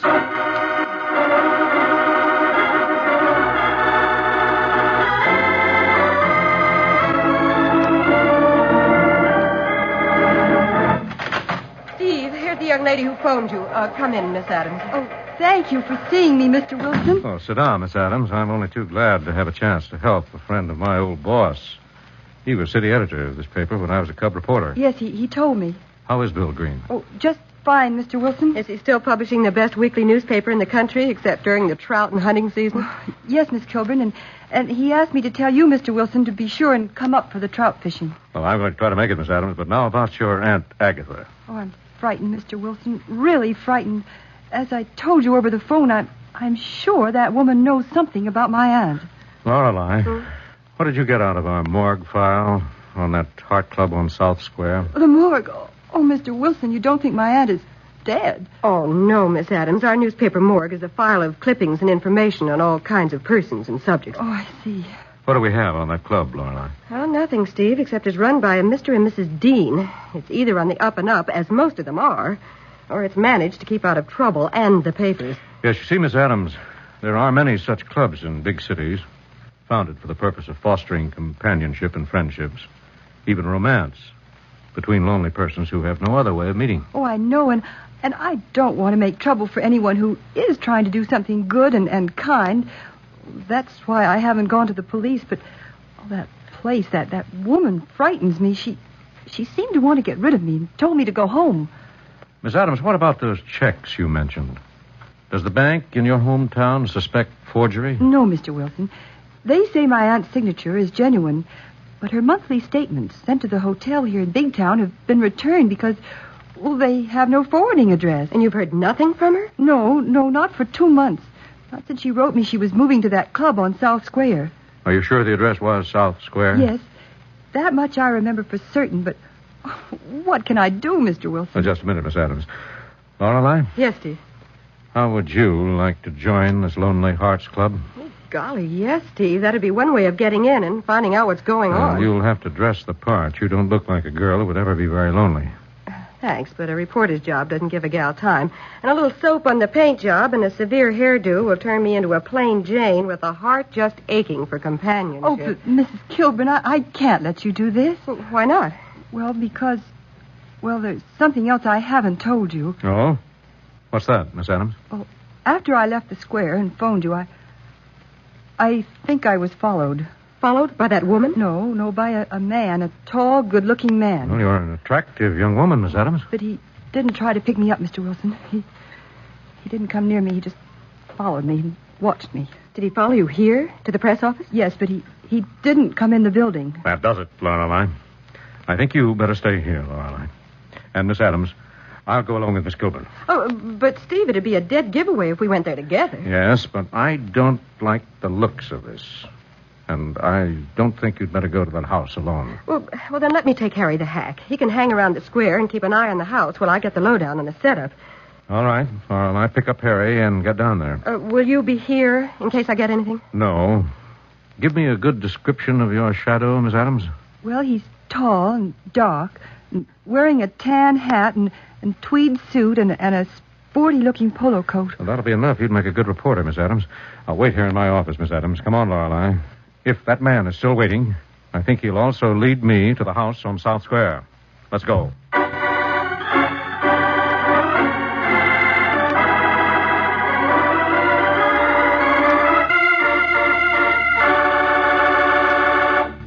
Lifebuoy gets skin cleaner. Lifebuoy gets skin cleaner. And the cleaner you get your skin, the surer you are of being fresh and attractive. So remember, Lifebuoy, with its purifying ingredient, gets skin cleaner, stops BO as no other leading soap can. Here's what the doctors proved in 820 scientific tests. People took daily baths with different soaps. Doctors found that Lifebuoy does more than just remove the grime and perspiration you can see. Lifebuoy's purifying ingredient makes it more effective than any other leading soap against the invisible dirt that brings on BO. Lifebuoy's milder, too. Safe, even for baby's tender skin. And you'll like the way Lifebuoy, made with costly coconut oil, bursts into quick white lather, even in hard water. Lifebuoy gets skin cleaner. Lifebuoy gets skin cleaner, keeps you fresh and attractive, protects you as no other leading soap can. Bathe with Lifebuoy Health Soap every day. Get the big new bath size. Buy Lifebuoy right away.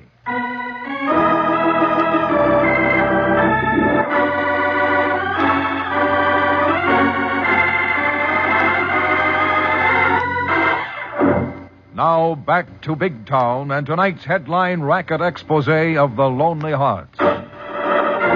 While Steve Wilson follows another lead on an elderly woman who has vanished in Big Town, Lorelei is on her way to a social club in the cab of Harry the Hack. South Square coming up, Miss Kilburn. Hey, you want me to drop you in front of this here now so-called heartache club? Yes, Harry, but don't wait. Cruise around and keep an eye on the house. Check. I'll roll around through the back alley and scout the layout in case of contingencies. All right, Harry, and keep an eye open for Steve tailing that character in the tan polo coat we spotted in front of the press office. Right, he looks like a sharp operator. Here you are. What's cooking? I think they've got Miss Adams' aunt in a vicious swindle. In which case, watch your step and holler if you need any help of a knockin' nature. Thanks, Harry. I'll be careful. You better get going. Okay, I'll be around.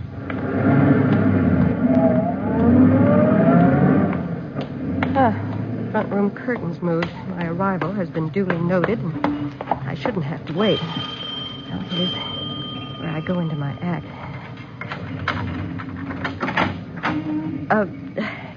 Good evening. Good evening. What can I do for you? Why, I heard about your friendship group, and I thought I'd like to see your club. Oh? Who told you about our club? We don't advertise. Well, I was dining alone in a restaurant the other night, and I heard a couple talking. They'd met here, and they seemed so happy together, and I thought... I'm sorry, young woman. We don't take anyone unless they are recommended by someone we know. Oh, but I could give you references. I have a very good job. I'm sorry. We take in very few young people, and you'd find it quite expensive. Oh, but I'd be willing to pay. I have money, a small inheritance. Oh, I see. That makes quite a difference. Come in. Thanks. Why should it make a difference? We have to be careful of our reputation. Young girls looking for wealthy men to marry can cause us a lot of trouble. Oh, I understand. And I'm just looking for companionship. Intellectual companionship. Perhaps someone who likes good music. Yes, you look the type. We have several gentlemen who just like good music. But first, your references. Oh, yes. I work for a publishing house. I write. You write what? Oh, sort of true stories about people. Oh, confessions? Yes. Sometimes you might call them just that, if I can get the true fact. Just a moment, young lady. Hello? Yes? Laura, it's me, Mal. Get packed. That girl went to the newspapers. I'm being followed. What? Are you sure? How soon? Right away. I can manage. In 10 minutes. Park the station wagon in the alley, and I'll have everything ready to go. I'm sorry, miss. I don't think we care to have any writers as members of our club. Oh, but I wouldn't write about... I'm sorry. Try some other club. I'm very busy. Goodbye. Just a minute. You wouldn't be busy getting rid of one of your present members, would you? What do you mean by that? What kind of an act have you been putting on? What kind of act are you putting on in this plush trap for the lovelorn? Just who are you, and why are you here? I'm Lorelei Kilburn, and I do work for Steve Wilson, a newspaper editor. Newspaper? Yes, and I am a writer. A crime reporter. Crime reporter? Yes, and by your actions, it looks like I've come to the right place. What are you talking about? What crime are you talking about? Didn't your partner in the polo coat just phone you that Mary Adams went to the Illustrated Press? Didn't he just tell you that you had to get Agatha Adams out of this house? Why, you nosy little twist. Where is Agatha Adams? There's nobody by that name here. Well, there won't be in another few minutes if you and your partner can manage to get her out of here. Now, get out of the way. I'm going up the stairs. Oh, no, you don't. Let go, Mrs. Dean. Like nothing. See? You're big, but I happen to know a little about judo, and in that kind of contest, the bigger you come, the harder you'll fall. Now, get out of the way. No, you don't, Kilburn. You don't.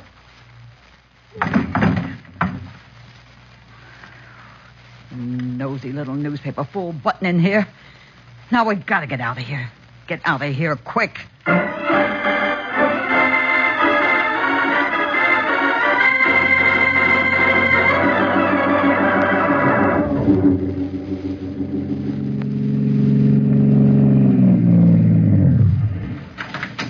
Hey, boss.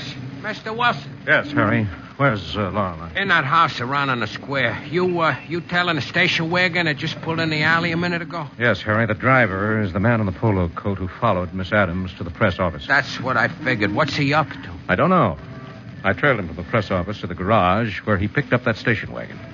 I think he spotted me because he made a phone call, then tried to shake me in traffic before he cut back here. Well, you sure got him cornered in that alley, boss. Oh, how so, Harry? That's a blind alley running behind the houses on the square.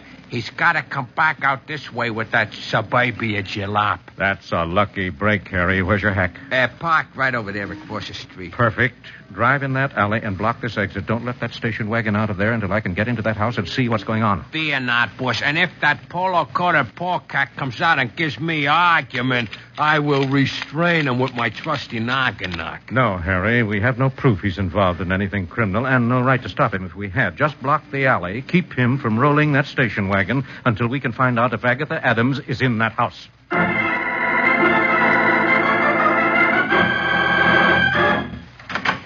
Nora, what are you doing? Where's Agatha Adams? Why haven't you... Hey, who's that girl on the floor? A newspaper reporter, you dumb smart Alec. What's she doing here? Why have you taped her up? She's here looking for Agatha Adams. What brought her here? Adams' niece went to the newspaper office and spotted you following her, you stupid dope. Well, all right, leave her there on the floor. Let's get Agatha Adams and get out of here quick. Never mind that dopey old dame. Get your things. We got to get out of town fast. Miss Kilbourne Dane said somebody was trailing you. Yeah, I know. That's why I phoned you to get ready. I shook the guy in traffic, but he may come here. Come on, let's get going. Where's that money you got from that Adams dame? I got it. You'll get yours. I'll say I will, and I want it now. Wait a minute. It's the front door. Maybe that guy that trailed me. It'll be this Kilbourne dame's boss, an editor called Steve Wilson. Wilson, the racket buster. So that's who's been tailing me. He works with the cops. You'll call him if he doesn't get in. He'll call him anyway if he gets in and finds this Lippy Kilbourne dame and she tells what she knows. Let's beat it out the back. No. We gotta have time to get out of town. How are we gonna get it? Let him in. Stall him till I can get this girl out of the way. And get set to take him. Wait a minute. With what? You ain't using no gun and getting me mixed up in no murder. Shut up! Go stall him, then bring him in here. These fire tongs will cut him down to size and shut him up till we can get out of the state. You better hope. Get that Kilbourne dame in the back room and get set. Just a minute. Just a minute. Just a minute. I'm coming. Yes? What is it? Good afternoon. Are you Mrs. Dean? Get here. It's the idea you're pushing your way into this club. Let's call it bad manners. Where is Miss Kilburn? I don't know any Miss Kilbourne, and this is a private residence. It's a club and licensed as a public boarding house, and I want to see one of your residents. Who do you want to see? I intend to find Miss Kilburn, one of my reporters who came in here a few minutes ago. Oh, a girl reporter. Why didn't you say so? Where is she? Right in the sitting room, just down the hall, interviewing my husband. Good. I want to ask him a few questions myself. Go right ahead, Mr. Wilson. I'm sure he'll be glad to see you. Walk right in. He has an answer for all your questions. Step right this way.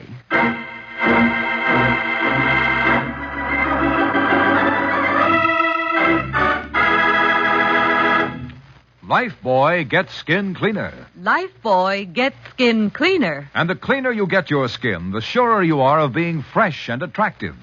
So remember, Lifebuoy, with its purifying ingredient, gets skin cleaner. Stops BO as no other leading soap can. Here's what the doctors proved in 820 scientific tests. People took daily baths with different soaps. Doctors found that Lifebuoy does more than just remove the grime and perspiration you can see. Lifebuoy's purifying ingredient makes it more effective than any other leading soap against the invisible dirt that brings on BO. Lifebuoy's milder, too. Safe even for baby's tender skin. And you'll like the way Lifebuoy, made with costly coconut oil, bursts into quick white lather, even in hard water. Lifebuoy gets skin cleaner. Lifebuoy gets skin cleaner, keeps you fresh and attractive, protects you as no other leading soap can. Bathe with Lifebuoy Health Soap every day. Get the big new bath size. Buy Lifebuoy right away.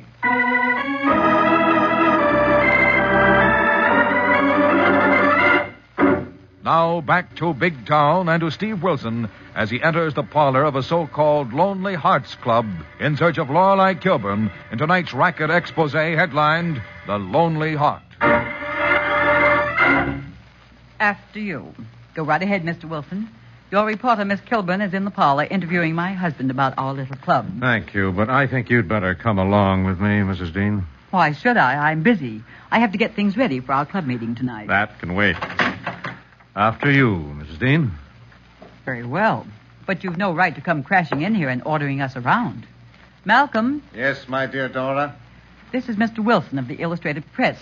He wants to ask you a few questions about our club. Why, certainly. Come in, Mr. Wilson. Thanks very much. But first, where is my reporter, Miss Kilburn? Miss Kilburn? Yes, I told him she was here, Malcolm, interviewing you about our club. Oh, yes, of course. Her name slipped my mind. Where is Miss Kilburn? Why, she's gone upstairs to interview some of our resident members. Won't you sit down and wait? No, thank you. You mind telling me what you're doing with those fire tongs, Mr. Dean? Fire tongs? Oh, I was about to build a fire in a fireplace. It's getting rather chilly in here. Yes, very chilly. What have you done to Miss Kilburn? Where is she? I told you, she's upstairs. Upstairs with Agatha Adams? I don't know what you're talking about. Grab him, Dora. Hold him. No. Why, you murderous rat. That was meant for me. And there's a good chance you've killed your wife with those fire tongs. I'll kill you for nosing into my business. Your racket. The filthy racket of preying on lonely men and women. Now, where's Miss Kilburn? Where is Agatha Adams? Right here in this house, but you're not going to get out of here. Phone the cops or send me to prison. Prison is too good for you, Dean. And if your wife dies, you'll be lucky if you don't go to the chair. If I go, it'll be for smashing your head. With those fire tongs. Oh, you slug, I'll break you. Not telegraphing your punches like that. Now, where's Miss Kilburn? Where you're going to be when I get through with you. All right, let's see.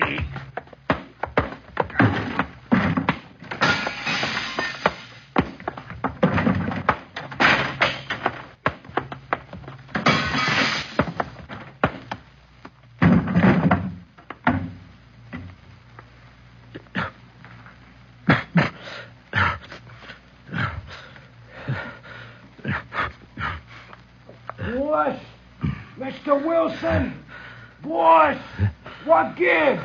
What cook? Come in. Come in here, Harry. Holy moly, boss, what a wrecked joint. And boy, are you beat up. I'm all right, Harry. Hey, who's the dame on the floor and gory gent laying in the corner like a corpus delicti? The management of this rat trap, Harry. And where's Miss Kilburn? Open that other door, Harry. She may be in the back room. Oh, just take it easy, boss. You took quite a beating taking that guy. Hey, she's here, boss. On the floor. Taped up like a mummy. Is she all right, Harry? Well, her eyes are open and snapping like snapping titles, so I guess she's okay. Wait till I get this tape off her mouth. Harry, is Steve all right? Where is he? Right here, my lovely. Are you hurt? Well, my dignity is hurt and my professional rep ruined, and I'll never live this down. Get the tape off my hands and feet, will you, Harry? Sure thing. Hold still. Oh, well, be careful of my nylons. Have you found Agatha Adams, Steve? No, Lorelei, but she's here in this house. She must be upstairs. Oh, the poor woman. I wonder what they've done to her. Well, phone Callahan of Homicide as soon as Harry gets you on tape, Lorelei. I'll go upstairs and get the lady of the Lonely Heart.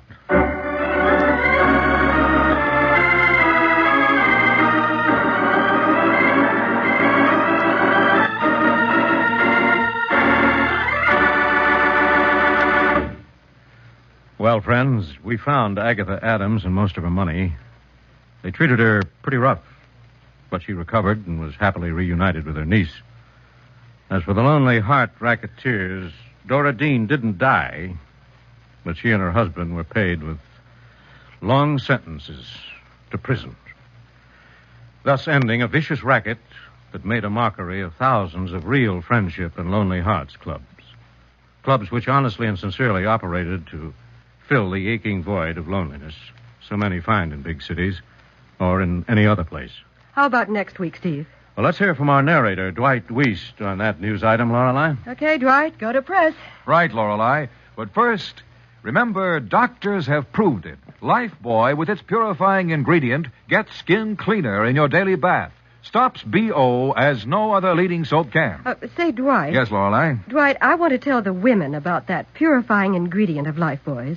That's what makes Lifebuoy milder, so safe and gentle. Yes, friends, and it's the reason Lifebuoy keeps you fresh and attractive, protects you when other soaps fail. It's one more reason why today Lifebuoy is used in the homes of 40 million Americans. Get Lifebuoy Health Soap right away.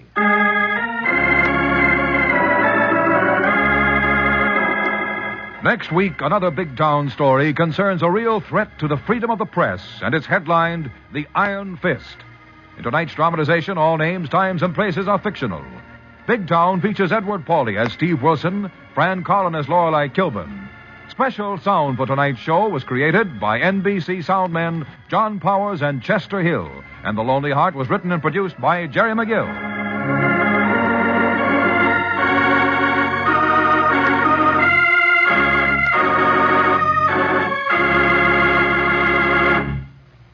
Lever Brothers Company has amazing news. New 1950 Rinso with Solium. It's here a year ahead of time.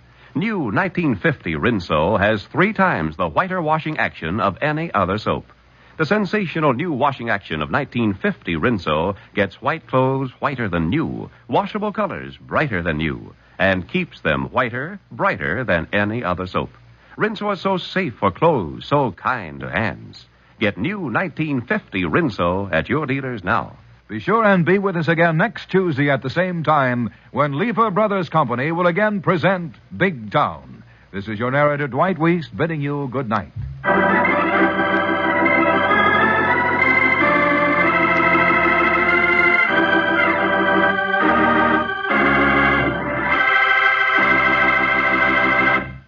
From 77 years ago, April 12, 1949, Big Town on Classic Radio Theater with Wyatt Cox. With the mean streets of Culver City, California in a moment as we go on in the cars with Donn Reed as they cover the Night Watch.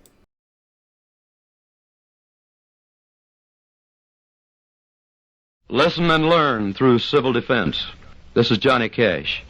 I'd like all of you to remember that America can withstand enemy attack if we support the emergency plans of our community and learn to help ourselves. Make sure you're prepared. Contact your local civil defense office today. Tape recorders were big and bulky back in 1954. In fact, they were about the size of a carry-on suitcase.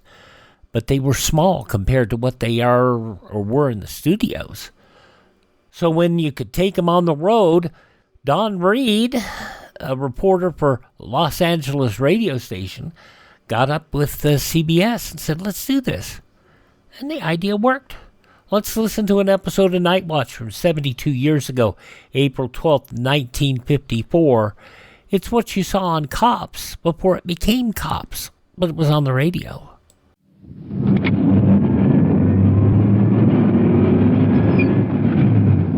5-6 to Control 1, reporting in service. Starting mileage 7833, 7833. Officers Perkins and Walter. Roger, 5-6. 6:03 p.m., starting night watch. This is Donn Reed. I'm a police recorder riding with this detective unit just reporting in service on the night watch. You're going to ride with us tonight. 5-6, contact Lieutenant Lugo on car 50 at Washington and Overland. Regarding a 311. 5-6-10-4, we're in the area now. A 311 is indecent exposure. We'll be on that case in just a few moments. But as I started to say, you're going to ride with us tonight and follow our investigations. And just remember one thing. The people you hear are not actors. This is it. This is real. This is what happens on the Night Watch.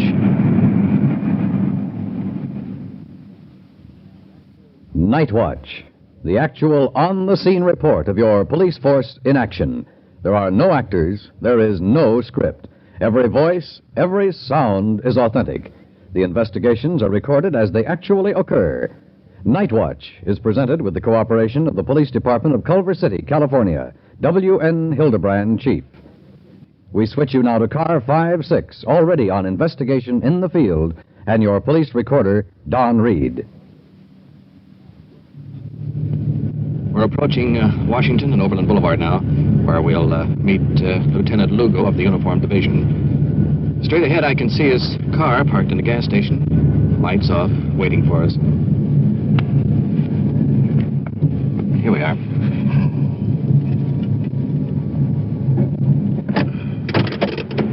Now, let's get over there and see what's up.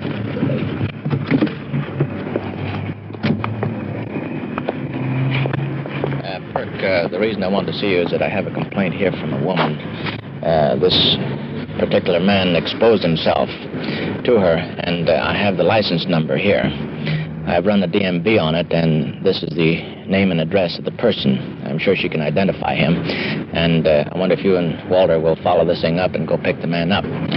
Okay, right. You got the address there? Yes, it's right on this piece of paper here. Okay, fine. We'll go right out there. Swell. You heard the lieutenant assign us to this exposure case. In plain English, this means we're going to pick up a suspect who evidently has exposed himself indecently in front of a woman victim on a public street. So, let's get back to our car and get underway.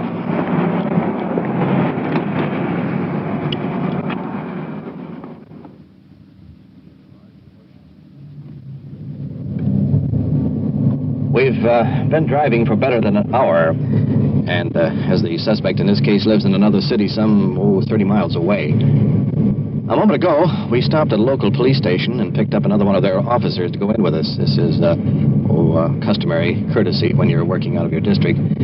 Just a matter of blocks now, but before we do, I want to lean over the front seat here for just a moment. Sergeant, I noticed that when the lieutenant assigned us to this case, he seemed a little more concerned than usual. Any particular reason? Well, yes, Don. I think what he had in mind was that in this type of a case where you've got a man exposing himself to either women or children, you've got a man that is usually mentally ill. And this coupled with the fact that many serious crimes, including even murder, will start with this kind of a background. Now, it doesn't have to be premeditated, but quite often the victim will scream or will fight. And as a result, the suspect, in his panic, he may injure the victim or do her great bodily harm. And even in some cases, as I said, the results will be homicide. Oh, I see. Well, that's why Lieutenant Lugo is so anxious that we pick up this person. That's it. Let's see, this should be about the house along here. Wait a minute, that looks like the car out there. Yeah, this is it here. This is it. Okay.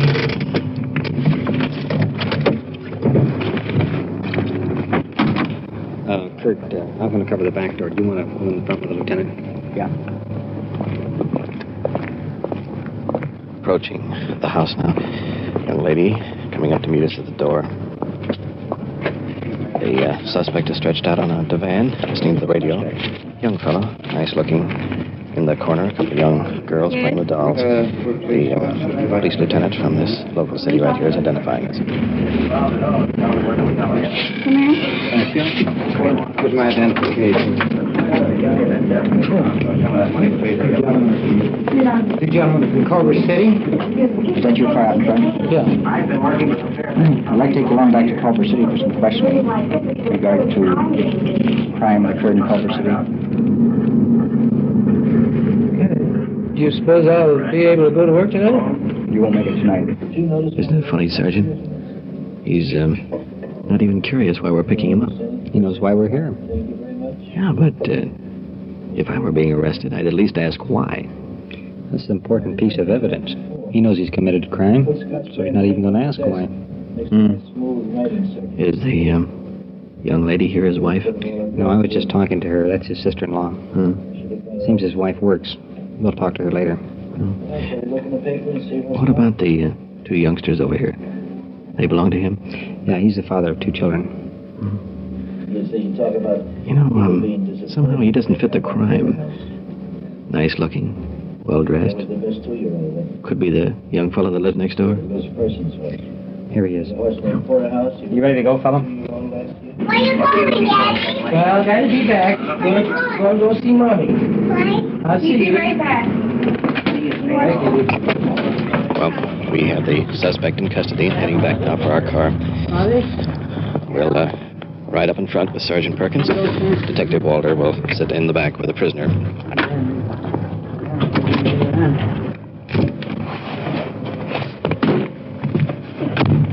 Appreciate very much for your cooperation, your department's cooperation. I'll give you guys a ring on that deal. I'm very glad to have met you, sir. My pleasure. Thank you, Lieutenant. If we can help anytime, let us know. Okay. Good night, sir. Good night. She is in Culver City in the last couple of days. My wife works over there to pick her up. What time do you pick your wife up? Well, you pick up. No, I don't. You have no idea at all? Why don't you think a little bit about what's happened? Start giving us the truth. You know why we're down here just as well as we do. We wouldn't come down and pick you out of 3 million people in the county of Los Angeles if we didn't know what we were doing. Yeah. You know that.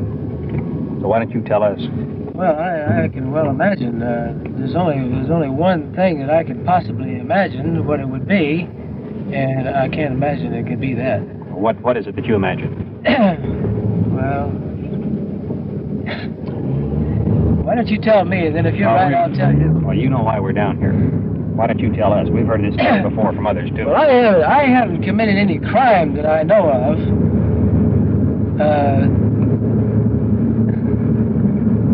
I hate to... Well, what have you done? Well, I'm kind of embarrassed about the whole thing. doesn't embarrass us any. We've talked to people before on the same subject. Well, a girl on the street corner saw me last night when I was... do I have to say it? I have to say it. You tell us. What were you doing? Sounds kind of silly when you say it. Did you expose yourself to her? Well, I didn't expose myself to her. I think she saw me. What were you doing? But I didn't intend for her to see me because I didn't see her standing there until I turned around, and there she was standing there. I guess she was waiting for a bus or something, and so I turned right away as soon as I saw that she was standing there.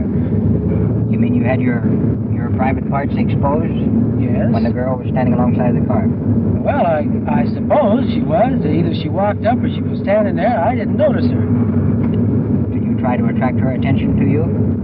No, I didn't. I went around the block and I came back by to see if she, was looking, trying to see whether she had noticed or not. But have you ever exposed yourself in the car just to yourself? Possibly. Well, do you do it when you're driving too?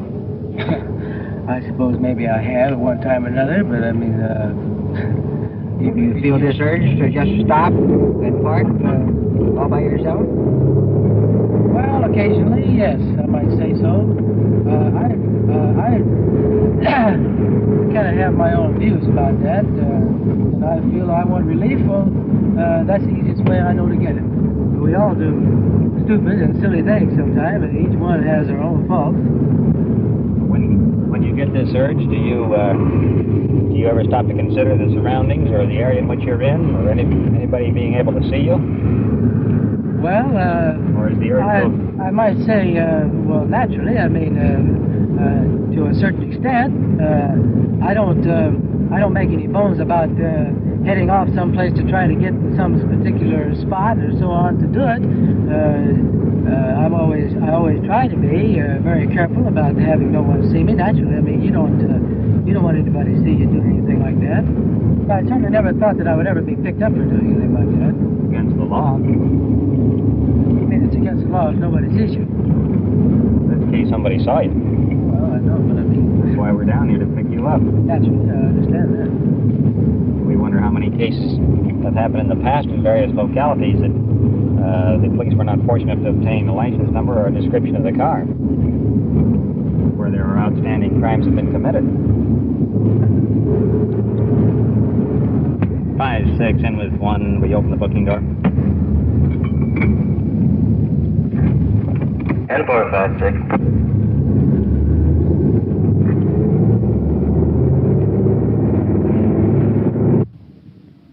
You are listening to Night Watch and following the activities of a detective unit on their tour of duty. The people you hear are not actors, and every voice and every sound is real. The investigations are recorded as they actually occur. We will give you the final results of tonight's case at the conclusion of The Night Watch. And now we switch you back to police headquarters and police recorder Donn Reed. We've been here at headquarters for over an hour. The prisoner has been booked and placed in a cell. The suspect's wife has been called to the station, and Sergeant Perkins and Detective Walter are in the office now discussing the case with her. Let's go on in. Anybody else, guys? She's, sitting at the desk. Is anybody small in stature, early 20s, modestly dressed, attractive, sort of a bewildered expression on her But face. he does park the car, and then he goes with these fellows that he shares a ride with. What Where area did is this it? occur? What? Where did this occur? Here in Culver City. I mean, he's not even in this vicinity. Doesn't he ever come up in this area? Well, no. He doesn't? I mean, unless he comes after me, I see. and then I'm never at work that late. Uh-huh. This is What time the reason we're late tonight is because I was trying to get information on him tonight. Mm-hmm. And what time did he pick you up last night about? It was about 6:30. Did you notice anything unusual about him last night? No. Was he at all nervous or anything? No. Well, he was involved in an incident last night prior to the time that he picked you up.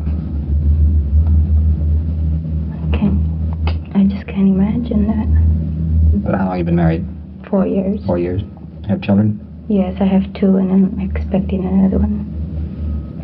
May I ask you a personal question? Certainly. How do you and your husband get along? Perfect. No disharmony or trouble? No, we've always gotten along perfect. Were these children or grown-ups or what? Well, these were adults. Well, I'm just shocked. I mean, we have 2 children. I guess you saw them when you picked them up. My sister said they were crying. But, I haven't noticed anything different about him. I mean, he's always the same. He's very attentive to the children and myself. And he's a been a good husband, and a father. I've never deprived him of anything, and I can't imagine anything like this. When could I see him or talk to him? Well, it would be better if you wait until Monday before you see him. So if you feel that you want to get a lawyer? Can't afford one. Well, I don't think you actually need one until we finish the investigation, and then you can see where you stand. Mm-hmm. And if you feel that you need a lawyer, you can hire yourself one. Or, if necessary, you can continue the service of the public defender. So he'll be held here? He'll be held here, and if you want to contact the department Monday, I will have more information regarding it. Okay, you'll come along with me then. Good night. Yeah, thank you.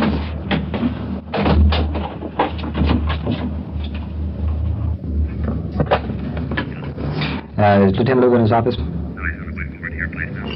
Okay, wait a minute. Here he is now. Never mind.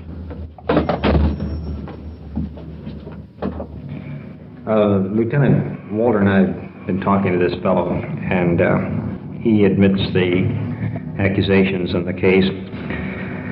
He appears to be a fairly intelligent man and normal in all appearance, but talking to him, well, you can tell he's got quite a psychiatric problem there, that something should be done on it. Now, we're just about ready to make out the reports on him and wanted to talk to you to see what you recommend in it.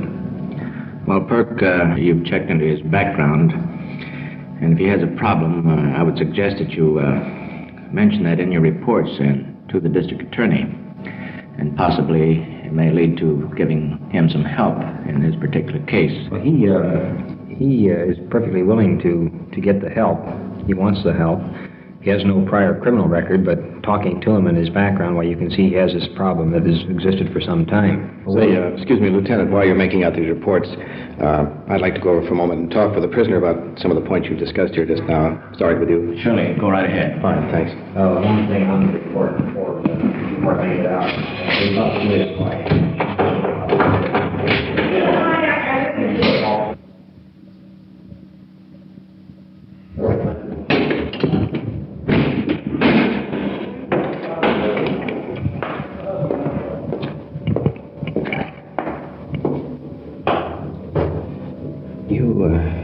You know, of course, that all your statements have been recorded for police testimony as well as for the radio program Night Watch. And I'd like to have your permission to use this entire case for broadcast purposes, if that's all right with you. Okay. Now that you're alone here in the cell, I'd like to know how you really feel about this thing. Now, I don't want to discuss the possibility of mental illness or that you're a family man, wife, children. However, I noticed in the car you stated that you felt that you had not committed a crime. I think now that you realize that you have. But somewhere, possibly, there are other people suffering from this same compulsion. So if you had a chance to speak of your experience, what would you say to them? What would you tell them? All I have to say is that if there's anyone, if this happens to strike anyone that might be listening to it, just if you can take anybody's word for it, take mine. That it isn't any of it worth. It just isn't worthwhile. No matter what the crime may be today in that line, and no matter what satisfaction a person might get out of it, it certainly isn't worth. It isn't worth an ounce of what you have to go through if you should ever get caught. Now, I want to say this much, that I've been treated pretty nice by all the officers since I've been here. But boy, when I come into your house and you wait and go to work, and I tell you, come on, let's go. Don't even take a belt with you because they'll take it away. That right there is enough proof that it isn't worthwhile. Okay. Good night.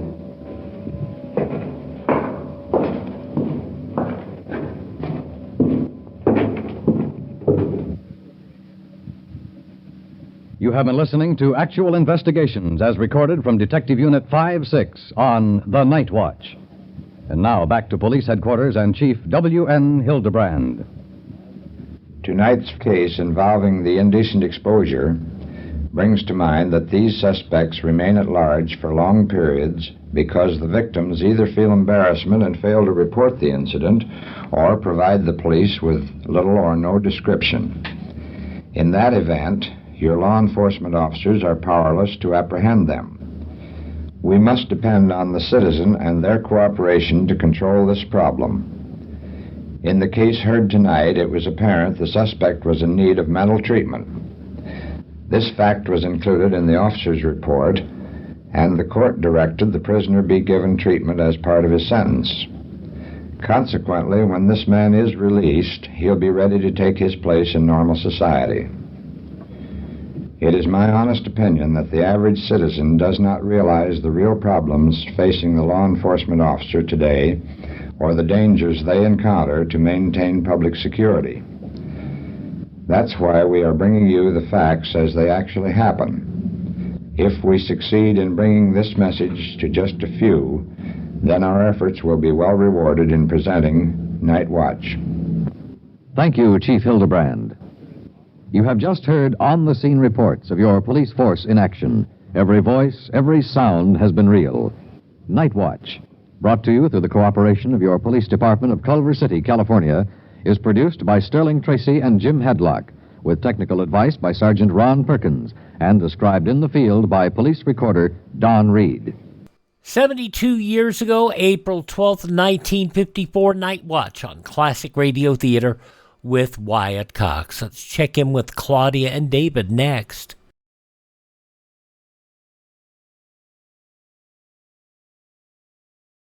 Civil defense is common sense. This is Pat Boone. In case of enemy attack, you must know your warning signals. A steady blast of 3 to 5 minutes means tune your radio dial to 640 or 1240. A 3-minute wavering tone or a series of short blasts, take cover immediately. Now let's check in with David and Claudia. This episode of Claudia, originally broadcast 78 years ago, April 12th, 1948. Your Coca-Cola bottler presents Claudia, based on the play and novels by Rose Franken. Brought to you transcribed Monday through Friday by your friendly neighbor who bottles Coca-Cola. Relax, and while you're listening, refresh yourself. Have a Coke. And now, Claudia.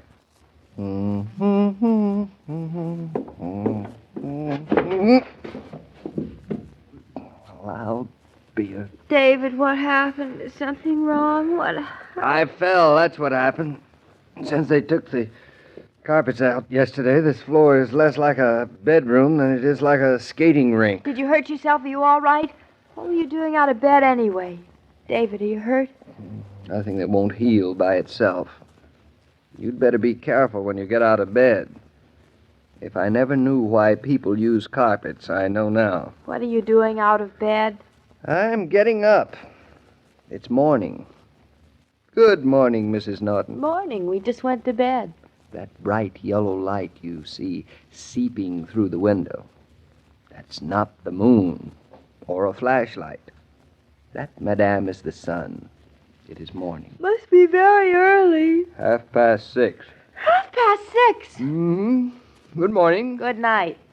Thought you were going to be a real farmhand. Oh. Thought you were going to get up every morning at 5 o'clock and milk the cow. What are you getting up for at this early hour? I'm trying to get ready for tonight. Do a little packing. For tonight? Mm-hmm. Oh, I just remembered Mr. Carrington is coming. Say, David, that's awful. What are we going to do without any furniture? I must say, it does look kind of barren in the living room. It does. I didn't know how big it was until they took out the furniture. It's wonderful for dancing. Yes, except they didn't leave us the radio. Oh, I wish I'd never invited him to New York in the first place. But I had to go and invite him for dinner. Only one thing to do, and that is take him out to dinner. We'll have to get all dressed up. All dressed up? Mm-hmm. Our evening clothes are packed already. Now you know why I'm getting up early. You were going to unpack them? That's right. And have my dinner jacket pressed.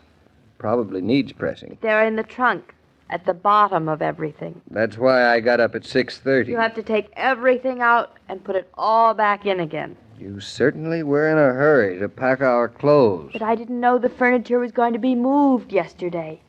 And the express man is coming for the trunks tomorrow morning first thing. Oh, that's fine. Then we'll have to spend the whole night after we're through with Mr. Carrington putting everything back in the trunks again. I don't see why we have to take our good clothes to Connecticut anyway. Sometimes I think that you think that Connecticut isn't right next to New York at all. Say that again. Anyway, we'd better take along our evening clothes to Eastbrook. Maybe someday there'll be a masquerade and we can go as city folks. Maybe I'd better get up, too. I'll do the unpacking, dear, and the repacking. I don't want you to be up all night after he goes. When's he coming? We'll hear from him at the office. And as soon as I hear from him and know exactly what we're going to do, I'll call you. All right, darling.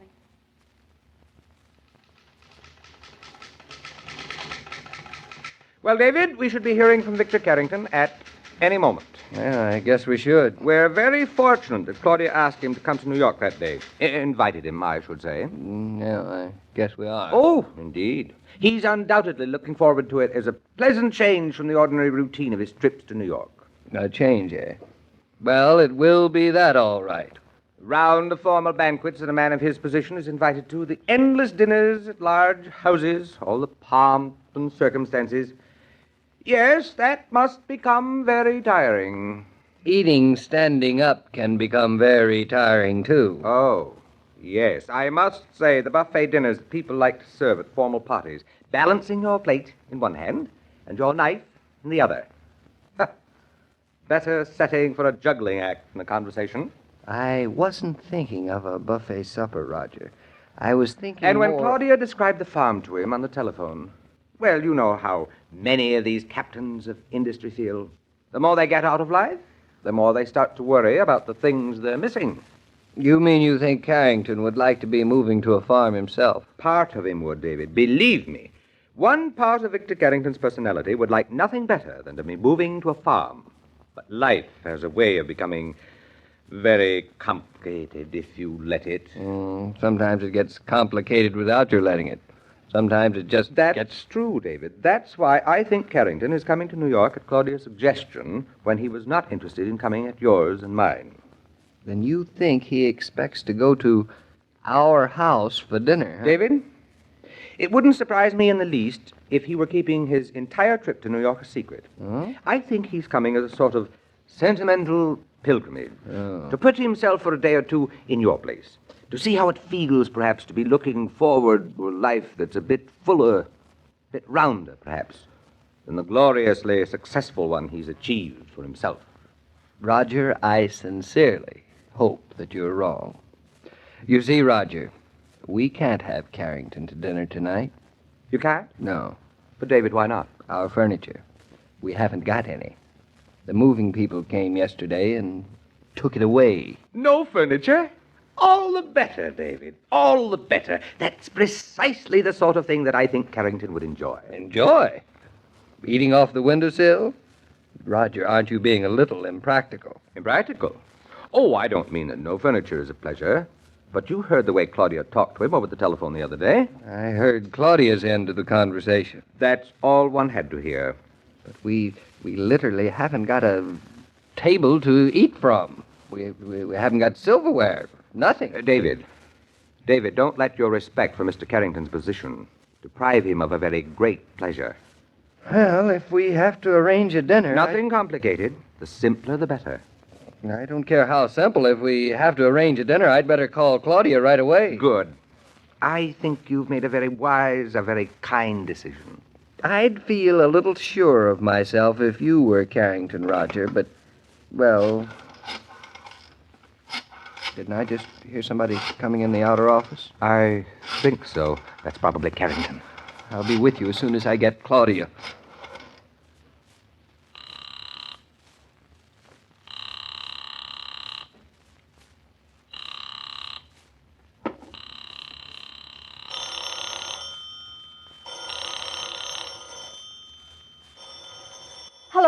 Hello, David? You sound as though you're in a terrible hurry. Has Carrington come yet? What? Dinner here? But, darling, 7 o'clock? Well, I guess we can get a table from Bertha and chairs. And we've got 2 chairs in the bedroom. And we have the everyday china and the pots and the pans and we can use paper napkins. And I guess I can make hamburgers. And then we're going to have salad. And, I have some canned apricots. And, David, it's almost 7 o'clock. Carrington will be here any minute, Claudia. You're marvelous. Don't you think I'm very efficient? Aren't you surprised? I'm never surprised when you do something well. But what makes you think I like surprises? Darling, I hated to ask you to do this, but Roger made me feel that it was almost an act of charity. It's really better this way. Bertha helped, and she's going to cook dinner. And I packed away the evening clothes again, and everything looks wonderful. Doesn't it? Wonderful. It's as bare as the Yankee Stadium in February. I hope Mr. Carrington thinks so. Oh, there he is now. It could be Bertha, I guess. Maybe she had to go downstairs and get French's dinner ready. Well, Suppose you go see ready, who it is. Darling. Hello? Oh, hello, Mrs. Norton. Well, hello. You're all dressed. Oh, dear, perhaps I'm a little early. I was so anxious to get here and see you again. Well, please come in. We haven't any furniture. We're just moving. Yeah, so your husband tells me. Oh, hello, Norton. Hello, Mr. Carrington. You really shouldn't have dressed. I mean, it wasn't necessary to dress. I'm a little early, I suppose. There's no great hurry. You know, you'll have plenty of time to dress while I talk to your wife. I haven't seen her in quite a while. But Mr. Carrington... These dinners never begin very promptly, either. We're going to a dinner? Good heavens. Did I forget to tell you? Well, I guess you did. Well, I was so interested in what you and Mr. Killian were telling me today, it must have completely slipped my mind. At least I thought my secretary had told... Am I going to? Are you going? I should say so. Why, you're going to sit right beside me. I expect to enjoy this dinner more than any dinner I've been to in quite some time. What dinner is it, Mr. Carrington? It's our annual industry-wide banquet. Oh? Main reason I'm in New York is to attend it. Is it a very big dinner? Very big and very important. Fine opportunity for your husband to meet some men with problems similar to mine. Next year, I think our freight terminal will be the sensation of the banquet. I'll expect your husband to give an address. David, I think you better start getting dressed. Dressed? Dress. Claudia, where did you put my... They're at the bottom. At the bottom? Will you need any help? No, I can manage. We haven't got much time at that, Norton. When you're ready, we can talk freight terminal while Claudia dresses. I'll be right back, just as soon as I can find my... Well, it certainly is nice to see you again. Your husband is a fine architect. He's done wonderful things to our farm, Mr. Carrington. I hope you'll come to see it sometime soon. Well, farms are out of my line, and I'm surprised that you don't find them a little out of yours. Out of our line? Well, I'd say that you were a little too sophisticated for farm life. You're real New Yorkers, I think. But we're both looking forward to... We can hardly wait. Here, I forget to tell your husband that we're going to a formal banquet, and it doesn't seem to bother him or you a bit. It doesn't? You're just perfectly casual about it, both of you. Banquets or farming, doesn't matter. You take both of them right in your stride. Yes. For you New Yorkers, everything is a party. Oh, what was that? I think I'd better go and see. Excuse me? Please hurry back. There's a great deal more I want to say before I, David, what happened? Oh, nothing much. I just pushed over a small trunk. But the evening clothes aren't in that one. They're in the other one. That steamer trunk? At the bottom. I'll push it over here. Oh, I hope he isn't getting impatient. He's going to introduce you to some very important people. On the bottom? Yes. Why did you have to put my dinner jacket on the bottom? You said you wouldn't wear it for years in Connecticut. Not till we go to a fancy dress party, remember? Well, here goes. Oh, now don't make too much mess, darling. Well, we can't keep Carrington waiting. Your shoes are in the other trunk, David. I'll get them out. Why did he have to have his industry-wide banquet tonight of all nights in the year? He thinks we go to parties every night. I hope the next party we see is that fancy dress ball up at Eastbrook. Oh, why couldn't it have been a masquerade tonight? Then everything would have been perfect. In Connecticut, we'll be able to dress up like New Yorkers. And tonight, darling, we could go as a couple of Yankees from the farm. Dum dum la la la la la la la la la la la. Next time you're in a food store, notice how many women pause during marketing for ice-cold Coca-Cola. Having a Coke cooler right in the store makes it easy. Why don't you stop for Coke as a pleasant break in the day's routine? You'll probably find, as others do, that selection is easier when you shop refreshed. I guess Claudia and David are inside dressing, Mr. King. Oh, they'll be ready in a moment, Mr. Carrington. Claudia and David never take very long for anything. Quite a young couple. I like them. I'm surprised they're going to live on a farm. They didn't seem like that to me. Oh, they didn't seem like that at first to Claudia either. But she's gotten so she really loves the idea. You don't say. And Mrs. Brown, Claudia's mother, loves it too. Oh, is she moving up to Eastbrook with them too? Well, that problem hasn't been settled yet, but I understand it's due tomorrow. I wonder whether Mrs. Brown is going to move with David and Claudia or not. Well, the pleasure's all hers. They ought to be ready by now. Goodbye, Mr. King. Goodbye, Mr. Carrington. Every day, Monday through Friday, Claudia comes to you transcribed with the best wishes of your friendly neighbor who bottles Coca-Cola. So listen again tomorrow at the same time. And now this is Joe King saying au revoir. And remember, whoever you are, whatever you do, wherever you may be, when you think of refreshment, think of Coca-Cola. For Coca-Cola makes any pause the pause that refreshes. And ice-cold Coca-Cola is everywhere. This broadcast of Claudia was supervised and directed by William Brown Maloney. 78 years ago, April 12, 1948, Claudia here on Classic Radio Theater with Wyatt Cox. Visit us tomorrow for our Monday program. And on Monday, The Marvelous Belastro, starring Orson Welles from 1944. Casey, Crime Photographer from 1950, Crime and Peter Chambers from 1954, and the CBS Radio Workshop. Vic Perrin in Jacob's Hands. And we'll wrap it all up with an episode of Claudia. That's tomorrow, right here on Classic Radio Theater. See you tomorrow. I'm Wyatt Cox.